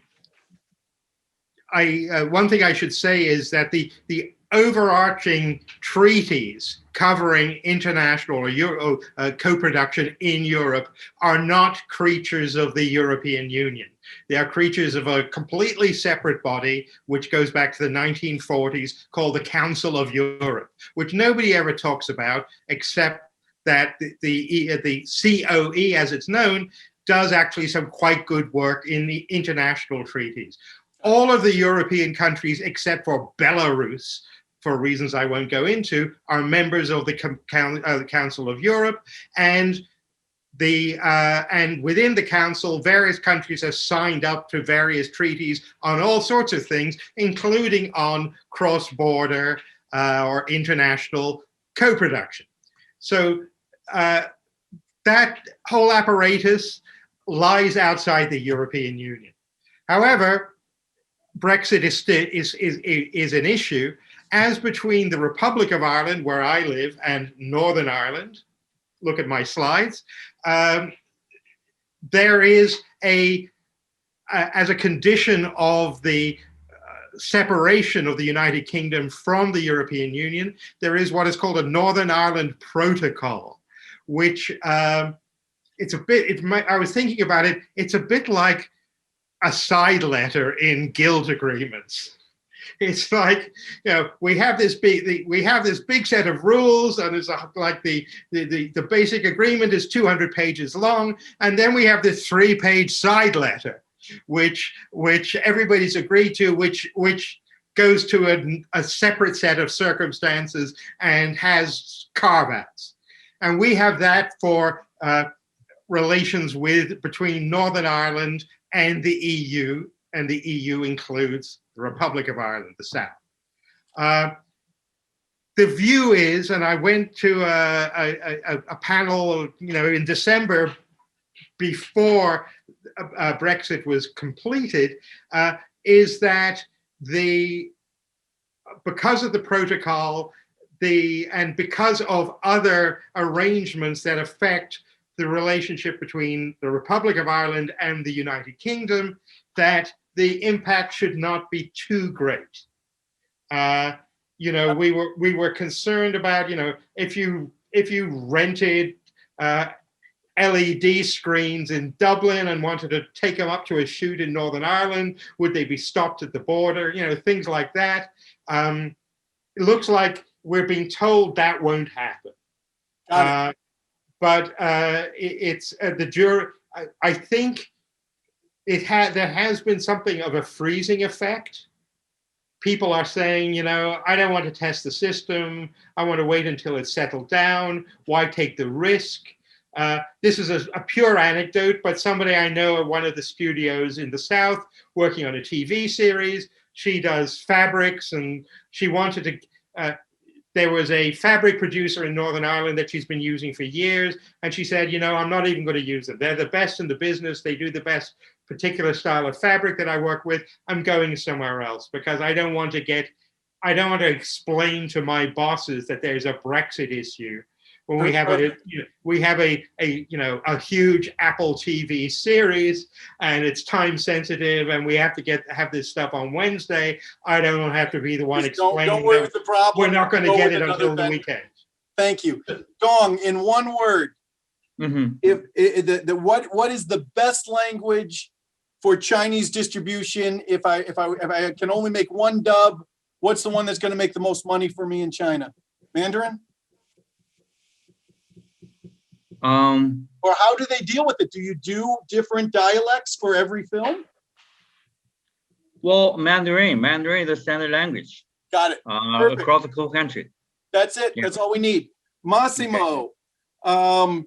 For documentaries produced by streamers or for them, when they're then shown, or any regardless of the streamers, take that out of the component. When a documentary or even a feature film is showing in these respective countries, does the producer need to be concerned with IP clearance issues strictly under the US jurisdictions and how that applies? Or do they need to be aware and concerned of foreign countries and their legal system concerning clearances, concerning right of publicity, droit moral, a trademark use such as that? Let me tell you a nice anecdote. A few years ago, I gave a presentation in LA about, let's say, IP issues in film production in Europe. I was at and the conference was supposed to last 40 minutes. Actually, it lasted almost 3 hours because people were unable to accept the moral rights issues. When we were trying to explain that whatever you sign and whatever people waives, moral rights cannot be waived, and people can change their mind and stop and request withdraw their consent or say that it is derogatory to the reputation. This is a major issue. Another major issue is labor law, because sometimes you try to apply like a job arrangement ruled by US law, but then the job law of Italy and many other European countries is very much protective on the rights of the workers, and therefore many of the provision of American standard contract do not work or will be considered contrary to the rule. So my very short, let's say, advice is do not take for granted that a US contract will work in any European country. Check locally.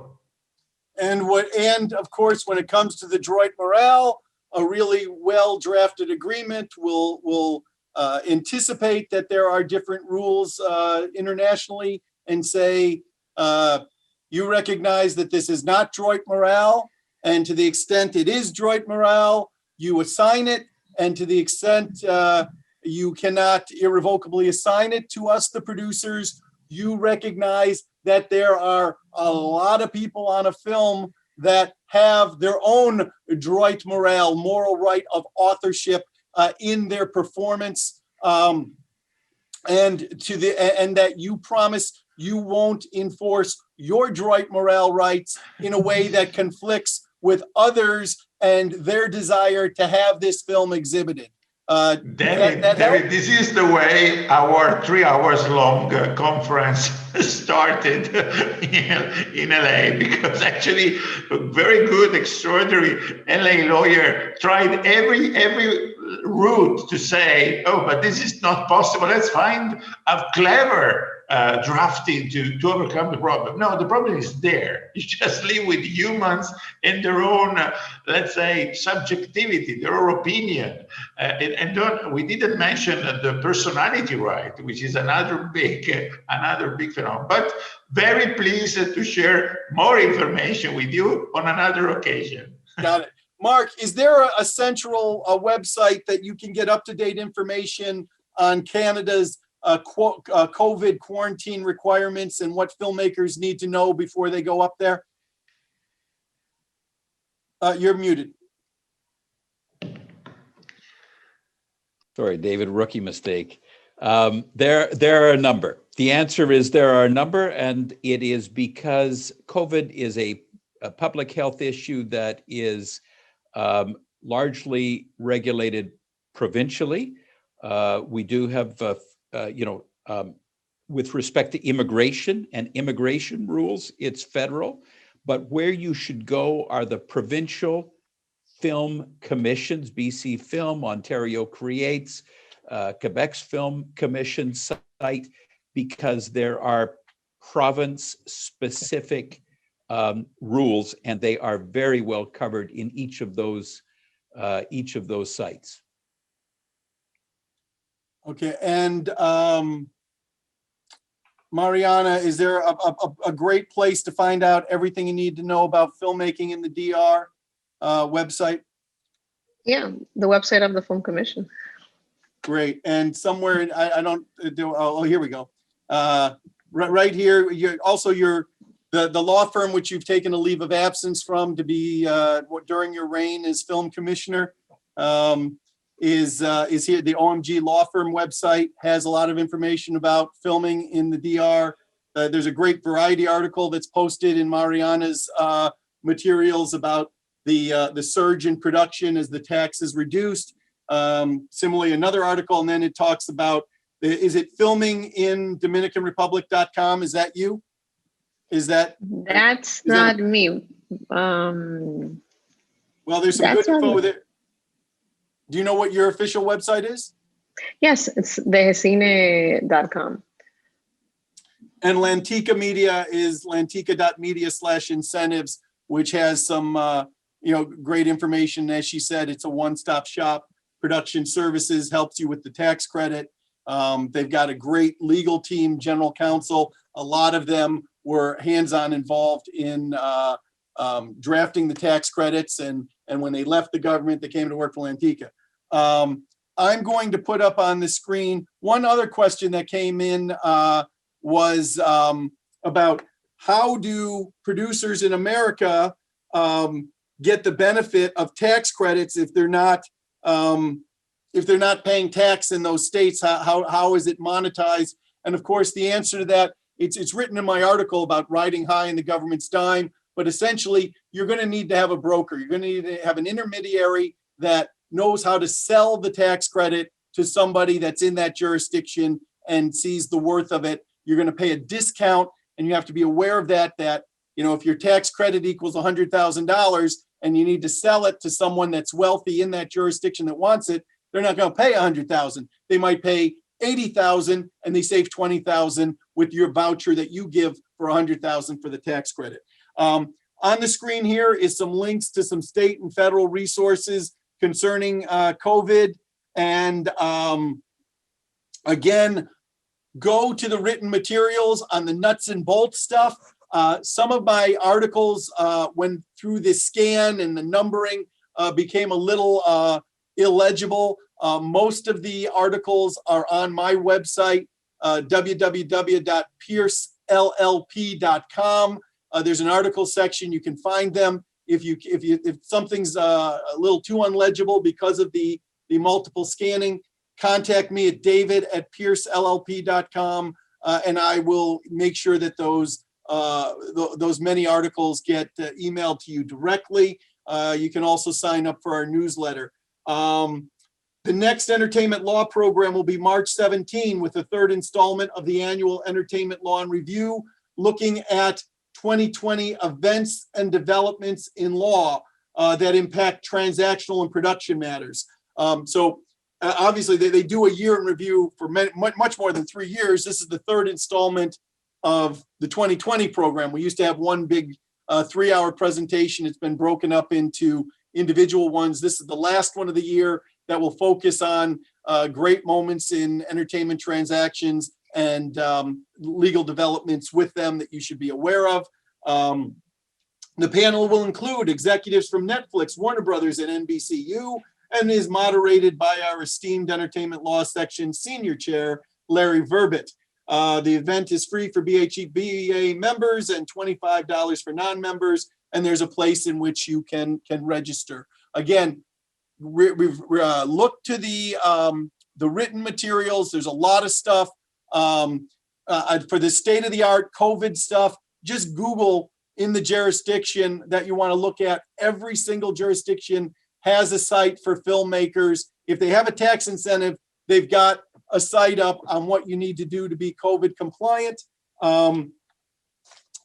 Each of the speakers can be reached through their website, which is in the materials. And I want to thank each of our panelists and give each one, as we just go around real quick, some parting words of wisdom on anything we talked about, anything we didn't talk about.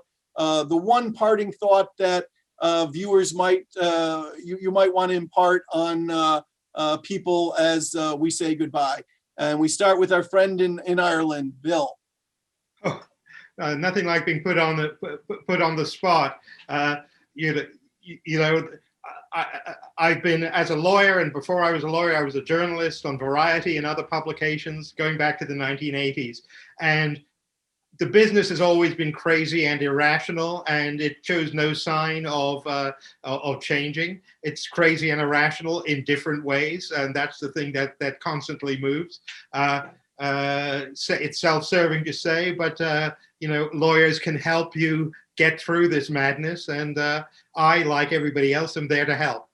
And the best way to reach you? Through my law firm. I'm B. Grantham at rufuslaw.com, and I'll get back to you. Fantastic. Dong, when I hear crazy and irrational, you and I have had conversations. I know that's kind of the two adjectives that many of your friends in your neighborhood kind of think of when they think of Americans these days. What are your final parting words of wisdom about anything we talked about, or for filmmakers in general? Well, we look forward to seeing more foreign movies from the United States, from Italy, from Canada, and from Ireland. And I hope you guys will see movies from China in the future. And probably you haven't seen any Chinese movie yet, but hopefully you will see that down the road in the future. Well, I think Iron Man 3 was a Chinese movie with its financing. So I think we've seen a lot of Chinese movies. We just don't realize that they're Chinese based on where the money came from. And hopefully that money will still be able to come forward in the future. Massimo, some words of wisdom, or you can end with a joke. I'll put you on the spot one way or the other. No, let's say some word of hope. Actually, in the first 2 months of 2020, actually the revenues of the Italian film industry were up 20%. So the system was going very well. Then the COVID struck and we went down basically 80% year on year. But projection that we have from the Italian Film Association are that the things should be back to normal by next year, 2021, and should be up 10 to 20% by 2023. So I believe that with the streamers impact, with the entire system being quite lively, and with this interaction with foreign colleagues and foreign let's say, players being certainly facilitating this kind of exchanges, I'm confident that the market will recover strongly. And Commissioner Vargas, the esteemed Honorable Commissioner Vargas, what are your parting words on today's topic and for filmmakers in general? Well, we're open for business. We're happy to bring in even more productions to the DR. I think proof of that we're not the new kid on the block anymore, but rather than a popular kid in the region is the uptick in recent foreign productions. So we expect to maintain this interest in foreign productions, and happy to have you on board, any of you who that could be interested in shooting here. Thank you. And Mark, before us hosers take off, what are your thoughts from the Great White North? Well, David, I'm mindful that the majority of the audience are entertainment lawyers. So let me make a quick plug for the Canadian Entertainment Bar. We share a lot in common with the United States and Canada. We share language, geography, culture, history, but and a legal system. But there are differences, and those differences can be very, very important. And so I would just caution American lawyers not to assume that that Canadian law is in every respect like American law. You've mentioned droit moral, the moral rights. It's one of the very significant differences, but there are others. So there's my plug for Canadian lawyers.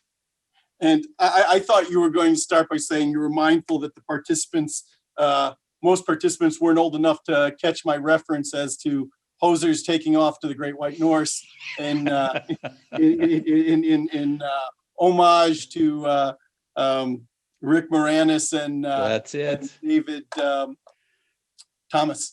Cultural icons. I hope there is more to Canadian culture than Sure. the hosers. You got Lauren Green and William Shatner. There you. I think that's the triumvirate. There you go. You've covered the field. And again, Mark can be reached through the materials through his website, as can Massimo. And we will give the final words to the United States of America. Rick, closing thoughts to end this program up.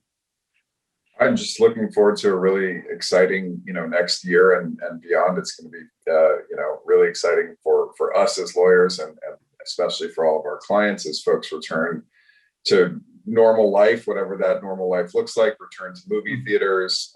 It's going to be just really fascinating to see how all of these trends that we've seen, continue or meander or zig or zag as, some semblance of the past is mixed with this, interesting current, and we'll see what it holds for the future. Fantastic. Thank you to the International Law Section for co-sponsoring. Thank you for Slam Dance Film Festival for allowing us to be intertwined with your ongoing festival, which is currently online and finishing up, and it's with I think a few more days still to go. I'm doing a legal clinic on Monday and Wednesday for the filmmakers there. I think this was great. I think it was highly substantive, hopefully a lot of fun. Dong, I know you need to get to sleep, and the rest of you enjoy your day, your afternoon, your evening. Stay safe, stay well, stay healthy. Thank you, and Thank you, goodbye. David. Thank you very much. Thank you, everybody.